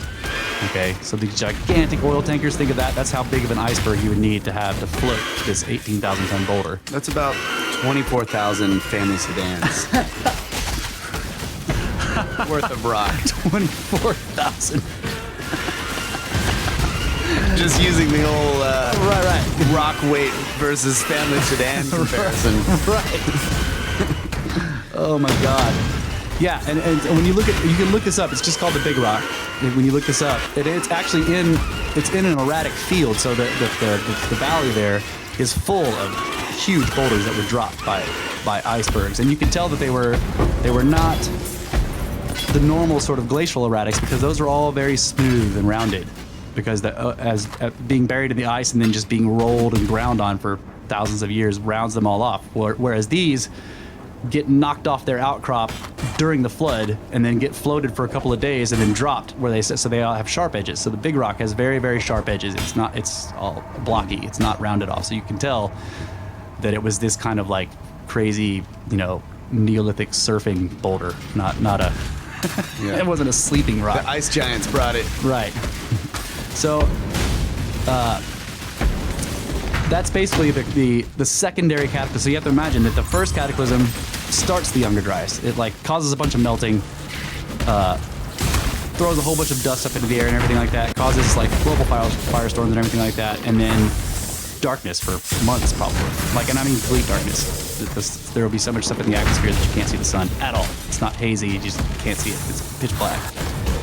Everything freezes, stays that way for 1,000 years. Then more bombardment happens again on the ice sheets in Europe and North America. Because at this point the ice sheets have grown almost to where they were 30,000 years before. They're almost all the way fully Back to the extended. glacial Right. So max. when the impacts happen on the ice this time, there's a lot of ice. And I mean, most of Canada and northern the United States was 2 miles. 2 miles of ice. Like, think of that. 2 miles thick. Like, go outside and then go up 2 miles. And then you'd be on top of the ice. And see, there's other catastrophic things that happen. I'll touch on briefly, just because they're the wall. Right, they're crazy. Yeah, and there are Native American legends of living near what they call the frozen lands. And they have all these weird legends of, like, you know, there's this catastrophe and there's fire and everything. They have to go underground. When they come back up, they see mountains everywhere, and they're like, what? And you realize that, like, oh, they knew of the ice. They couldn't see the mountains. Yeah. Because it was just like this wall of white, right? They live near the frozen lands, and when all the ice is gone, they're like, holy crap, there's a mountain. That they realize they're surrounded by mountains. It's like really interesting. Anyway, mainstream geology does not like this impact, catastrophic thing. They just don't like catastrophic anything in geology. They like uniformitarian, like 1 drop of water, 1 grain of sand at a time. Like everything takes millions of years. Yeah. You know. Boring. Right, boring. and Randall Carlson says, and I agree with this, there's probably a mix of uniformitarianism and interspersed with bouts of catastrophic. I mean, like, it has to be. Right. You know? Agreed. Like, we've had this long 10,000 year interglacial, but it's going to be bracketed by catastrophes, right? One at the beginning, one at the end. That's like unavoidable. So anyway, the mainstream idea is they like glacial lakes. I can't remember the Iceland term for it, but basically you get a glacial lake that's caused by a damming of ice. So downstream, ice and a bunch of other stuff sort of jams into a like narrow area, blocks everything, and causes a natural dam. Water builds up behind it, sometimes builds up a lot behind it, and then eventually the dam breaks because of the pressure of the water, and then there's a sort of a catastrophic outflow. And this can happen over and over and over again. This is what mainstream has tried to say happened. They're like, no, there wasn't this giant single catastrophic thing. It was like a bunch of, up to 80, I think, of the drainings of the Missoula flood, or the Missoula, or what is it called, the glacial lake up there? Yeah, Lake Missoula, I believe. Yeah, Lake Missoula. And Randall Carlson just like completely destroys this very simply by saying, well, for one of these floods that they're talking about, they and like you can go out there and look at the water levels, and you can see, because of the old shorelines where the water level reached, that it was about 2,000 feet deep. So at the base of what would have been the ice dam, the pressure per square inch would have been something around 900 pounds per square inch, which is basically, if you go to a square foot, it's about the weight of a Sherman tank. So if you take take a cubic foot of a block of ice and then put a Sherman tank on top of it, what happens? Right? So you can already see that that's impossible. No ice dam will hold 2,000 feet of water in Missoula. It just won't do it, which means that can't, but we can see the shorelines up there, so we know that something was happening, but it was not an ice dam. It was backflow, right? There was so there's so much water that the water is doing its own damming. Yes, it's backing up, right? So there's that. So that kind of just debunks the whole glacial lake. But there's another kind of glacial lake that fascinates me, and this must be, to see any of this stuff would be terrifying. But this in particular, so on top of glaciers, during like long warming periods, like what happened before the first cataclysm. So you have from 30,000 BC up to the first cataclysm at 13,000. There was just a lot of warming that was happening that was sort of gradual. It was really still really fast, but more gradual than it wasn't a single event. So you can imagine on top of these humongous ice sheets that are miles thick or whatever, that pools of meltwater will develop on top of the ice. And they can be immense. Okay, so like you have this humongous glacial lake on the glacier. Okay, then and they'll be at all levels, right? So, and you could view the glacier basically in terms of water as like one in some direction, probably south, if you're talking about the North Pole, is down, right? Right. South is down. Like the ice gets thinner going south. So there's this, and remember, 2 miles. So there is a 2-mile drop on ice, which is like slick, right? So you have this huge pool of water, and there's bunches of them, and we're like, let's say that something happens to one up high where one of the walls kind of caves in a little bit, and all the water kind of pours out of there, right? It just kind of comes out. It'll spread out into this long arc, and it'll be a single wave that starts to roll down the glacier. It'll just be a bump of water, but it'll pick up every like depression that it runs into that has more water. It picks that up, picks up more, and by the time it reaches the ground level, like time it reaches 2 miles down at the bottom of the glacier, it's going hundreds of miles an hour and is thousands of feet tall. God, that's crazy. Okay, this is called a glacial wave. This is like the most terrifying thing. I mean, you know, the ice isn't even melting. You're down there living, whatever, and it's just suddenly. I mean, like, what do you do? There's a wall of water, so tall you can't even recognize it. So that's basically the end of the Pleistocene into the Holocene. This also wipes out all the megafauna. This is what kills off the Wait, what does? these two cataclysms. Okay, This okay. period, the Younger Dryas cataclysmic So, period. yeah, I got It you. kills the mammoths, the mastodons, the American Pleistocene lion, the giant beavers, the giant armadillo that was like the size of a Volkswagen, the short-faced bear, cave bear, which was like something terrifying, like 12 feet tall at the shoulder. All this stuff. I mean, you know, the giant beaver was, I think, 600 pounds. I bet he built some badass dams. Yeah. The American Pleistocene lion was like a large predator cat the size of a horse, basically a small horse, which is that's terrifying. I'm kind of glad that they're gone because Big kitties. yeah, big kitties, that play with mammoths for food, slapping mammoths around. Yeah, so all that stuff dies out, and that's why, like, in the area we live, we have mastodon bones and mammoth bones stuck in the limestone around here, you know. And like there's still a fight right now about what killed them, because there's a group of people that want to say that humans did it, that it was, you know, small roving. Who killed all the other ones? Right. What about the other who animals. killed all the lions and the short-faced bear and the beavers and the, like, why, you know, and why would they do, like, why In such a short period of time, like. right, small roving bands of terrified humans that came across the Bering Strait supposedly wiped out 50 to 100 million echinoderms, Right, like and giant elephants. And not to mention that whatever this cataclysm was with the climate also affected the humans. Right. By the way, the Clovis people, like, and if you've done any kind of arrowhead hunting, people have heard of Clovis. They have these beautiful fluted spear points and stuff. The Clovis people disappeared after the end of the Younger Dryas. Like, there's the black mat layer, and there's no Clovis stuff found above it, unless it's like been carried by somebody else later on, right? In other words, we have Clovis sites, and then there's this black layer of soot, and then no Clovis. They got wiped out. Almost, I mean, entirely as far as the evidence goes now. And that's because probably there were global firestorms. Like the entirety of North America from the second impact, all these molten droplets go splashing upwards and then come raining down all over the United States and set everything on fire. All the forests, all the grasslands. So before the floods come rolling through and pick up all the soot and the you know, everything behind it, first the wave of fire rolls through. So you're saying the end of the Younger Dryas is what killed the Clovis people, or? Yeah. Okay, so there's the black mat layer, and then on top of that is the Clovis culture. No, like there's the Clovis stuff, and then there's the black mat layer. I thought the black mat layer was caused by the first, like, that caused the Younger Dryas. I think there's two. Well, I mean, like, I know that they're looking at the one from the beginning, but there's also impact proxies at the second part, because that's also catastrophic. Right. But yeah, you're right.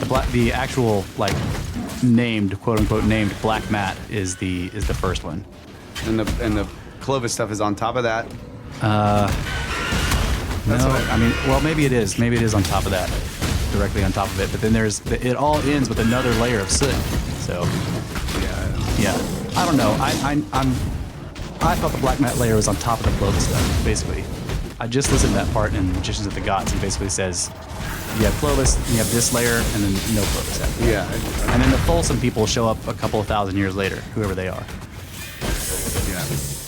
So it was, I mean, you know, this was a catastrophic. So this is whenever we're referencing the end of the Ice Age, and you have, like, if we're right about some the timing of some stuff, the Sphinx, some of the older pyramids in Egypt, some of the stuff down in Peru, and a lot of the weirder, basically more mysterious, you know, buildings all over the planet are probably being built in some way or another around this time, because this is also the time of Leo, processionally. Right. This is like Leo. So Right. So within the what do they call it? The margin of error. Yeah. All of these times line up, like the processional alignments with a lot of these ancient sites, and the drill cores and stuff. Yes. From studying all this stuff, all point to this same time period. Right. Of some cataclysmic destruction, and then possibly a rebirth. Right. And interestingly, Plato, when discussing Atlantis, through his characters and the whatever the writing he did about this, pinpoints this time also. Right. Is like he said it was 9,000 years before the time of Solon. Solon was like 6,000 BC or 600 BC, which puts it at like 9,600, which is right in the ballpark. So Right. how did Right at the time that this mysterious, ancient, highly developed city vanishes under water. Civilization vanishes, like just disappears, and he says in a single night, which is basically what we're talking about here. Like there's an impact, and then the next day, everything changes. Right. All right, so we're going to take a quick break, and we'll come back with the last segment, and I don't know what we're going to talk about for that, because I think we've covered. I know what we're going to talk about. All right, sweet. Snakes.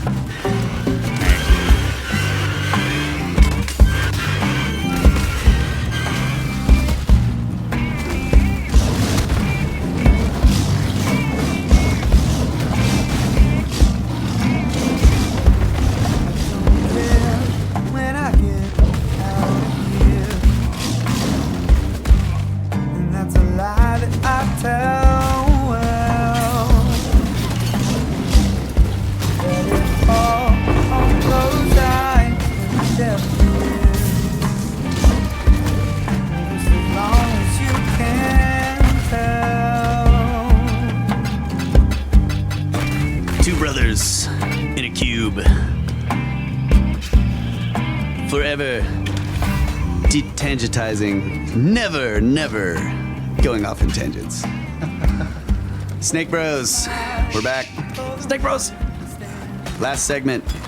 And I just want to kind of do a run through here and sort of tie all this together in the way that we have, after many years of looking into these various different topics, begun to look at the world with these eyes, as we would call it, after learning all this stuff. So we've got this massive cataclysm in pretty recent history, especially compared to what typically is understood as the standard model of human development. This is right in our historical backyard, as they say. Massive flooding and destruction of the world. And going back to the Anunnaki, you have the destruction of the world, which the Adamu are not to know about, because somebody hates the Adamu and they want them gone. So we've got the flood myth that is pretty much worldwide. All over the world, there are all these different myths talking about a massive flood that nearly wiped out humanity. And you have these beings, quote-unquote gods, who are down on the earth, mingling with man, doing things, and then they nearly destroy us, and yet we survive. And they sort of allow us to do this, but under new terms, a new deal. So the new deal is we don't live as long, and we don't seek knowledge, and we'll be okay, and they're gonna leave, and they'll return at some later date, in which the world is supposed to be destroyed again at that point. So, with fire. Yeah, with fire. So, the way we kind of look at this, or the way I've been looking at it, is this idea that the world is going to be destroyed by a cataclysm, a coming cataclysm, and that the overwhelming amount of evidence that that cataclysm will actually come from the heavens and rain down upon us fire. Modern science is looking out at the skies and finding millions and billions of large things out there flying around. We know of two comets that and multiple massive asteroids, along with a ton of smaller asteroids out there that the Earth passes through in its orbit around the sun every year, multiple times. We call these the various meteor showers that we have. What are they? You got the Taurids, the Geminids, the Leonids, they're all named by the zodiacal constellations, basically. because they appear to come out of one of those constellations, so that the Taurids appear to radiate outwards from the shoulder of the bull, and the Leonids appear to radiate out from the head of the lion. So on and so forth. Right. So we have these 12 constellations, all their names, the bull, all of the symbolism associated with them, the lion. Then we have all of these ancient sites all over the world that, and ancient religions and traditions by various different peoples that at one point or another they're worshiping cows. Right. They're worshiping the bull. These other people worship the lion. Yeah. The lion is the king. Blah blah blah. You have the Sphinx, which we just talked about, was lined up, pointing at Leo, roughly about the same time as this last cataclysm that we had. Right. And then, particularly with the Anunnaki, you have these beings. Forget whether they're aliens or humans; it doesn't matter. The point is they are a force, a very powerful force, and pretty much the prevailing side of the fight between the Anunnaki is wanting mankind to be kept down. Right. They do not want us, becoming like them. So there are various different quotes of the Bible we talked about, like, God looks down at Adam and Eve after they've partaken of the fruit of the tree of the knowledge of good and evil, and says, "What if they then eat of the fruit of the tree of life? They will become like us." Yeah. So he kicks them out of the garden, puts the flaming sword in front of the tree of life. We look at this possibility of a coming cataclysm, and there's all of this evidence that it's going to come from space. Yeah. And yet we are bombarded every single day about how we are causing Right. the coming cataclysm. And that in order to save ourselves, we must stop doing all of this development that we've been doing. Yeah. I mean, it's our very breath, Right. our exhales. Right. CO2. Yeah. All of our energy sources release this terrible thing. And so we must stop doing all that. And it just, when we talk about these massive conspiracy theories of, some sinister force that's trying to keep us down or trying to stop the progress of mankind, the reason why we're saying that is because we're analyzing all of these events and putting them together. You have the Anunnaki, who are like one side of the one faction of them is recorded to have wanted this very thing Yeah. from man since the beginning. And it's like we see what's going on today, and all of this sort Think of they'll be back? this focus on this navel gazing about how we are doing all of this destruction when nature has engaged in far, far greater destructions that we could never even imagine creating, even with all of our atomic bombs. Right. So that's one connection that I can think of. Yeah. That's a big one. That really. I mean, when you start to see that picture, it completely rewrites your ideas on a lot of stuff. A lot of stuff. And this just occurred to me, but I meant to mention this before, in terms of like trying to get a scale of the cataclysms we're talking about. Anybody who has time, get on Google Earth, roll that ball around to the east coast of Madagascar, and look at the coastline, and you'll see these wavy lines that extend inward. Those wavy lines are actually huge hills that are 600-700 feet high of rubble, rocks, sediment, stuff like that. They're from tsunamis. Yeah. And you can see that they rolled miles and miles and miles inland to Madagascar. carrying all this stuff. So they must have been at least 600 feet high just to drop the hills there.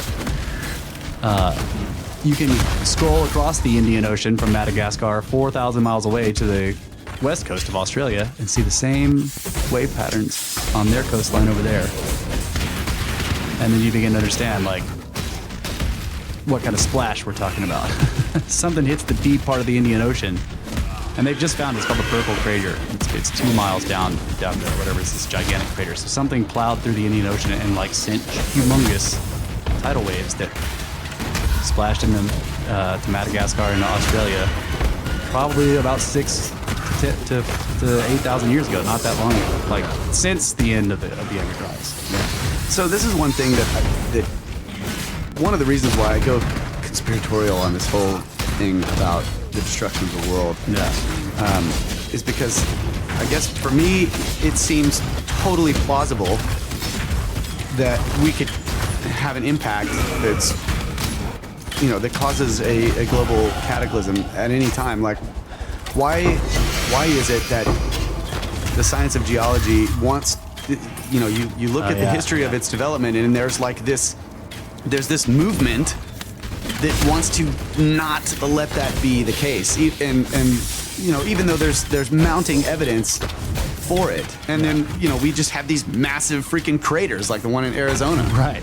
They're huge, and it's like, yeah, well, this thing came down and hit, but that ain't gonna happen. Right. And like, if you look at the Gulf of Mexico, you kind of zoom out and look at that. That's 2 circles overlaid. Right. And kind of make it, yeah.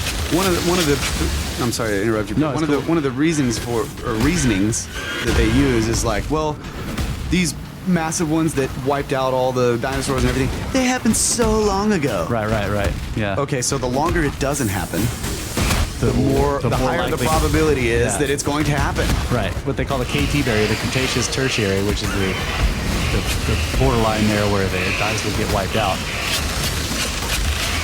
That impact is so ridiculous that, I mean, like, if you know anybody who's dropped a pebble in still water, you see the splash, and it makes that little, what would you call that? A little droplet in the middle that rises little up. splashback, yeah. Yeah. So that happens because the Earth is functionally like a ball of liquid when something that big going that fast hits it. And they estimate that the reverse splash of molten stone for the impact in the Gulf that wiped out the dinosaurs was 10 miles high. A tower of molten stone went bloop, bloop, and splashed back up 10 miles high. Okay, and the reason, If you so somebody was spelunking. if you recorded the sound and you raised its frequency really, really high, it would sound just like that. Yeah, we go bloop, bloop, bloop. Actually, if anybody who's interested in that kind of stuff, go look at the Wikipedia has a whole list of anomalous sounds that have been recorded by all the hydrophones in the ocean.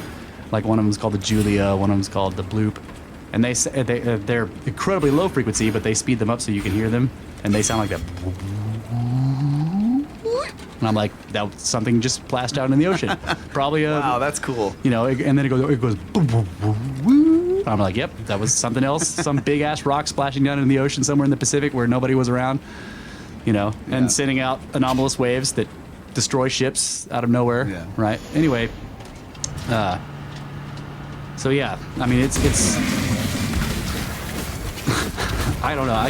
My mind keeps getting stopped by this 10-mile tall tower of molten stone, and it's interesting how they could tell that, because there's actually a second ring in the crater, right? Because the first crater ring is made from the impact, and then that tower collapses and makes a second one, and then they can tell how big it was. 10 miles high. I wonder if it had the little droplet above it. Yeah. Yep. It's Cuba. But that is why the Yucatan, like bedrock, all that limestone, it's shattered. It's just like, it's shattered like glass, and that's why they have the cenotes, the deep holes with the water in them in the middle of the jungle. Huh. Yeah. So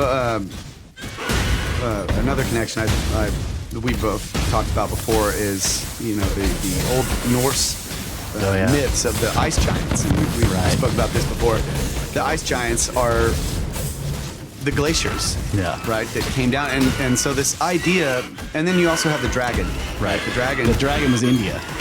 Right. So that was their Indian legends. They have a dragon in the mountains holding it. Right. And so you have this myth that passes down where there's the man who destroys the dragon, right, to save the princess or whatever. Right. Yeah. And so you look at the symbolism of that, and man, the knight or whatever who destroys it is mankind, and the princess is Mother Nature. Right.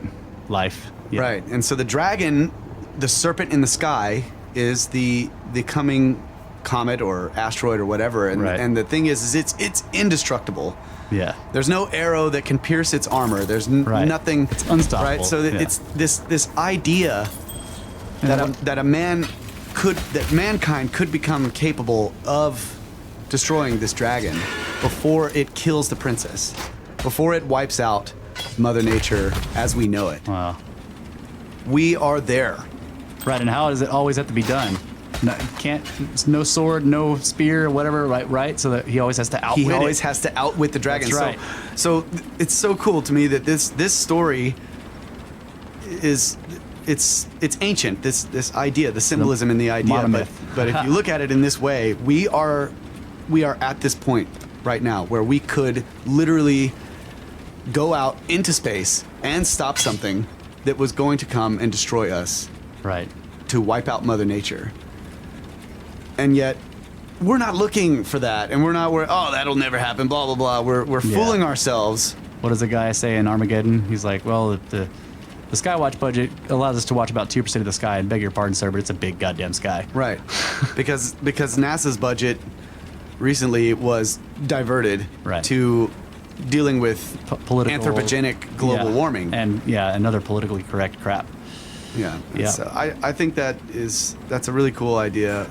Now, what was it you were saying earlier that we have all these natural disasters that take, like hurricanes, tidal waves, earthquakes, volcanoes, all these kind of natural disasters that when they come, we can't do anything about. We don't know how earthquakes work. We can't Right. stop. We can barely detect them before they hit us. Like volcanoes, the same deal. Like maybe we'll be able to harness. We're all sitting there looking at the volcano smoking like, Yeah. it might go off. Right. It will go maybe off, yeah. eventually it's definitely going to eventually. Right. And then just one day we wake up and it's when it's going off, and Yeah. you just have to leave. You Right. can't do anything about Can't it. do anything about it. Tidal waves, you just run. Right. So Higher an ground. impact, a big enough impact from outer space is capable of causing all of those things to happen. Right. Earthquakes, volcanoes, firestorms, tornadoes, Tidal waves, yeah. hurricanes, Superstorms, yeah. all over the world with one impact. That we can actually stop. Yeah, the impact thing, we can do something Right. about it. We can actually do something about that. Right. I just watched this Randall Carlson video where he was pointing that out, and it's very passionately so. Yeah. And it's also extremely frustrating because like we already see this impetus like for some companies, like they're like, we want to get up there in mine. Like let's take our most destructive industries off planet. Mining, like no one likes to look at a strip mine, but we all need the stuff in the strip mine. Well, let's go out and strip mine asteroids where no one cares, right? There's no golden cheek warbler or purple spotted gnat on that freaking asteroid, and we could just blow it apart, I mean, there's all different interesting ways to mine asteroids. Like one of my favorite ideas was that you drill a hole all the way through it, you put gigantic bags of water in the middle of the hole, and you plug both ends, and then you like aim a giant solar mirror at it and heat the whole thing up, and then like it sort of becomes molten, and then when those bags of water in there become steam, it goes and makes it a big shell balloon. And you let it cool off, and you just go inside, and you have a bubble basically now that you can just get the metal out of. Anyway, Pretty badass. yeah, it's pretty cool. There's all kinds of interesting things you can do in zero-G with mirrors and magnets. But yeah, so and then the easiest ones to mine are the most dangerous ones because they come the closest to Earth. Right. So we don't even have to go up there with like, we've got to stop these asteroids from hitting us. No, just send some miners up there. They'll take care of it. Taking out 2 stones with 1 bird. Yeah, they'll put them in lunar orbit. 2 stones with 1 what? bird. Oh, We're flying up there. Take out 2 stones. that's right. And the bird is the phoenix. And think of the phoenix symbolism. This is another cataclysmic symbol. Like the The development. child of the phoenix. Beautiful thing. Right, the child of the phoenix rises up from the ashes of its parent. This is the Earth. This is the symbol of Earth over and over. Another thing this makes me think of, and I've been thinking about this a lot, the dolmens, the mysterious rock formations that we see in all over Europe and in Russia and everything, where you basically got 3 or 4 rock and this gigantic one on top of them. Right. If we were having huge air bursts, like if there was a series of, like, so during the Younger Dryas period, if it wasn't just like one impact here and then at the other end of it an impact here, but it was a period of bombardment, which is probably more likely. Right. You know, we're in some kind of comet stream that keeps like nailing us over and over.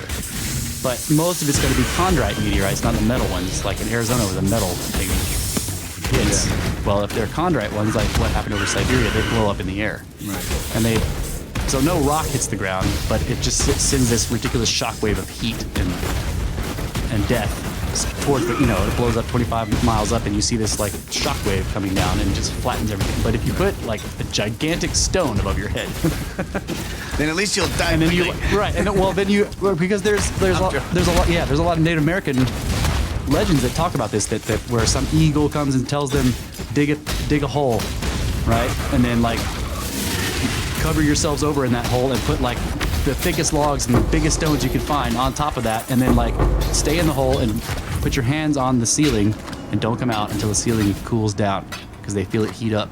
And then it gets so hot that they're worried that it's going to burn through, but it doesn't. It begins to cool down, and when they come out, it's a completely different world. On the cracks. Yeah, it's crazy. So you see these dolmens, and basically a lot of them were mounds. There was a whole mound of earth, and the rocks were all inside of it. Well, all the earth has been washed away, and now we just see the rocks standing there. But it's the same idea. Yeah. That somebody was throwing these shelters up all over the planet, and they're like It looks like they were done by giants, but they also look makeshift. Like, you know, give me that rock, and stack this one on top, and get under the, you know, right now. We've got to do it now.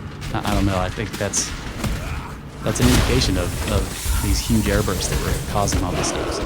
Yeah. So also we have Göbekli Tepe in Turkey, right, which has been more recently discovered, and they've got very accurate for archaeological purposes carbon dating on it to put it right about this time at the end of the last cataclysm. Right. Roughly 12,000 years ago. And because it was buried, unlike almost every other megalithic structure all over the planet, this was specifically buried right after they finished building it. It wasn't contaminated by later cultures. Right. And it has depictions of all these animals on it, and all of this stuff, and there's depictions on it that are constellations that are zodiacal constellations, one pinpointing the center of the galaxy. Yeah. So going back to the Sphinx, pinpointing the constellation of Leo, roughly 12,000 years ago, somewhere around there. And then a whole lot of other places, like all these different ancient sites pinpointing this time. It's like they came out after this destruction, and there was a new world. Right. And this is where we refer to this ancient saying, as above, so below. Like the way they put the pyramids, they set up the pyramids in Giza to the arrangement next to the Nile matches the arrangement in the sky of the Orion's belt to the Milky Way. And when you rewind the sky to where it actually mirrors it, it's roughly 12,000 years ago. Right. So even if the pyramids were built later, they're still building them in such a way where they're pinpointing this time. Right. And somebody at least laid the foundations. Right. It's over and over and over. We see these correlations to this time period where this happened. Where, science is now saying that something incredibly catastrophic, And then you throw in all of the myths, quote unquote myths, that go along with it about multiple days of darkness, where they could not see the sun, and the sun went away, or whatever. Right. The sun went out. Right. And that a dark cloud descends, and the sun was a pale imitation of itself, and then disappeared entirely. Right. The walls of Jericho coming down to it, the sounds of trumpets, and the Sodom and Gomorrah being fire rained down on them, and things turning into pillars of salt, and all of this kind of stuff. And then the Indians, have the Native Americans have so many myths about Yeah, previous worlds. Yeah, previous worlds and destruction of the planet and all of this stuff. Yeah, it's just it's everywhere. The Hopi say that they followed a cloud by day and a pillar of fire by night into the desert, where they were taken underground by what they call the ant people, and kept underground for a long period of time, generations, while the Earth above was destroyed and remade into the Earth now, which is they call the glittering world. And then when they emerged, it was in the Grand Canyon, which had not existed when they went down. You have the story of Exodus, where they follow a cloud by day and a pillar of fire by night, and then they cross an ocean that suddenly dried up. Right. And then they go into a land of Or giants. not an ocean, a sea. Yeah. Yeah, there's a sea there. The sea goes away. They walk across. The sea comes back and wipes out the Pharaoh. Yeah. And then, so along with all of this, we've talked about on the show all of these things that point to precession, the numbers, the symbolism in the zodiacal constellations, the 12 zodiac, the 12 zodiacal constellations, the 12 disciples or apostles. All of these things that connect to this idea of the heavens. They're always pointing to the sky. They're always saying we'll see it in the heavens. Right. There's all of this stuff. And there's also the sort of like the kind of growing idea that the ancients were obsessed with the heavens. Like they built astronomical calendars, and observatories everywhere. They threw them up everywhere. I mean, like there's one of the oldest ones. They call it Adam's calendar. It's in somewhere out in the desert of Egypt. It's just stones that are like a couple of feet high, but there's hundreds of them. And when you start to look at the alignments, you start to see that somebody knew what they were doing, and they were stacking these things up in Stonehenge style, but they were just little flat rocks they were finding in the desert, standing them up because that marked this. And, How do we leave out Stonehenge? Stonehenge is a processional clock. Right. So it's like they're marking. They're all telling us something. Like they are sending a message through time. They're like, look at space. To us to look at space because, and then in the myths, the end is coming. Right. So you have like through the buildings we have like look at this time a long time ago, and then also look at space. Right. Look at this time a long time ago, and by the way, everything is cyclical. Right. And look at space, and you start to see, okay, wait a minute. They're pointing to this time in history, and they're saying that everything is cyclical, and they're saying look at space. So you start to get and then as above, so below, you start to get the idea. And by the way, were you going to mention the Göbekli Tepe thing where it's pinpointing? Yeah, go ahead. Oh, okay, yeah. So all these markers that Kyle's been talking about, all these buildings, all these Stonehenge, everything, they're all referencing this ancient time, the time of Leo, the 12,500 BC, whatever, the end of the Younger Dryas or the beginning of it, this cataclysm. But on one of the big T-pillar stones that they found at Göbekli Tepe, there's a series of therianthropic plus animal relief carvings in it that basically look like a map of the zodiacal sky, okay? And because of precession, you can sort of roll everything around and time it, and it's actually pointing to now. Right. So this, like, 12,000-year-old monument, or there's monument that was buried 12,000 years ago. Okay, we don't know actually all over the dating comes from the time of burial. Right. So 12,000 years ago, it was buried on purpose by hand, meticulously. Has carvings on it that pinpoint now. Right. Like with give or take, like 40 years, past or future.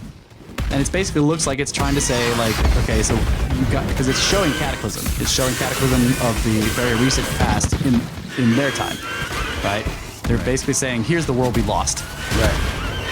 But they're also pointing to now, which is, by the way, which is, by the way, like antipodal. It's on the opposite side of the processional wheel from where they were. It's 12,000 years apart. Right. So that puts us in the night of their day or the day of their night or whatever however you want to look at it. And then you take the Mayan calendar. Right. The end of the long count just happened. Right. And it pinpoints this time as well, the 2012, one of the cycles of the Mayan calendar is the precessional cycle, 25,920 years. Right. And it just, quote unquote, restarted. Right. In 2012, based on, this is still theorized, but based on the the sun. Okay, the heliacal Right. heliacal rising on the equinox. The sun rising and eclipsing the center of the galaxy, which is pretty much an 80-year window. So Right, and there's something weird about the center of the galaxy too. That there's a dark area there that they call I can't remember what it. There was something special about it. Dark rift. Right, the rift. Yeah, it was something like that. There was this spot that when the sun moved into it, that was like at least the Mayans appear to have marked this as like here is where this calendar starts, right. and thus ends. Right, like so we mark our calendar begins in January, right after the winter solstice. That's how we kind of like our calendar, our yearly calendar, right? Right. We started over right after the winter, so we had the winter solstice, and then bam, we like December 25th, 21st, 22nd, 23rd, whatever. That's the solstice. We start the new calendar right after that. That's the new year. Back? So what is the new year of the precessional wheel? Well, the Mayans seem to have pinpointed it at this sun appearing to rise into the center of the galaxy, Right. which is like relative to precession, because most precession stuff is like it's so long that you point to an age and you got 2,000 years, right? Right. It's hard to point. The ages aren't really subdivided very well. You can't do that very well. But using this rising of the sun, that's a very much smaller period. Right. It lasts for about 80 years, and we're right in the middle of it. Okay, so if they're pointing to this 80-year period of this happening, we already have gone through 40 of it, and nothing has happened yet. So we have like the next 40 years to wait for the bull to come down from heaven and really start. Yeah. And that was the other thing we talked about too. The processional ages versus the stories of old and what gods they were worshiping. Right. So you have the time of Exodus. Moses goes up on the mountain to do the Ten Commandments deal and coming back down, and he's being directed by somebody who's saying, "I'm the only one. You need to worship me now." Well, he gets back down there after who knows how long he was gone, and they've built a golden calf and they're worshiping it. Well, it was in the time. Yeah. They're of, yeah. He's like, what the fuck? Well, it was in the time of Taurus. Right. Right. They were just following the Egyptian traditions. Yeah. Right. So you can see, well, they're, quote unquote, worshiping the age. The age, but Yeah. but you could also say, well, they're not worshiping the age. They think it's still in the time of Taurus, and he's trying to say, no, we're moving on. We've moved on to the next age. Right. And he convinced them because his face was shiny at this point. Right. So then you fast forward, and you have Jesus is born, right? And there's the sign of the fish. Right. And in the Christian tradition, the underground church. Yeah. They say they used to use this sign of the fish. Like one guy takes his foot in the sand and he scratches a curve. And if you were a good Christian, also keeping secrets, you would go along to that little curve scratch and you would scratch another Right. curve. It's that like made the secret handshake, yeah. Yeah, the little fish sign. Right. Well, Well, that's the Vesca Pisces. By the right. way. The Yeah. fish sign is the sign of Pisces. Yeah. And that is the age we were in Up until very recently. when roughly about the time Jesus was born, 2,160 years ago, Yeah. up until we just moved into the age of Aquarius, Right. which is the water bearer. And the bringer of knowledge. That's right. So knowledge being synonymous with, I wonder if that's why the book is open. Because it's the age of Aquarius. I don't know, but the water bearer. Dude. Yeah. Like Right. the water bearer. But it's not supposed to be water this time. Right. It's fire water. He's also knowledge, which is fire. Right. That's true. Yeah. Prometheus. So he's both. So he can be one or the other. Don't step on the cracks. Anyway, this is what we do. We learn a bunch of stuff we don't understand, and then we think about other possible things that could possibly make it even more confusing. Right. Like Nephas. Giants with too many teeth. Yeah. Buried in mounds all over the United States. So hey, Hidden for some reason. thanks for listening, everybody, and thanks for your questions. Yeah. Hopefully we added a bunch of questions to the questions you gave us. I'm not sure if we cleared anything up, but at least you have some kind of nominal storyline you can think of whenever we say Babel or Nephas. Anunnaki. Yeah, Nephas or Anunnaki. Anunnaki. Inkini and Lil and Anu and Inanna, Shining one, Ninhursag. Ninhursag. All right. And you can go to the blog at brothersoftheserpent.blogspot.com. You can leave comments there on the shows, comments or questions, anything like that. You can also email us, brothersoftheserpent@gmail.com. Thanks to Laura for the lovely intros. Thanks to Smith Sonic Studios. Thanks to Aethrim and AWAX. And Kamak for the email. And yes, the Kamak in for the great email. And all of our other listeners, Ethan for the questions about the Anunnaki, Jackson for the questions about the Ice Age. And thank you guys very much. And we will see you in our next show next week. That's it. Good night, Adamu. Get to work. Get that plow. Plow that field. Watch out for snakes in the sky. Don't forget to make bananas. Lots of bananas. Don't bring up the bananas.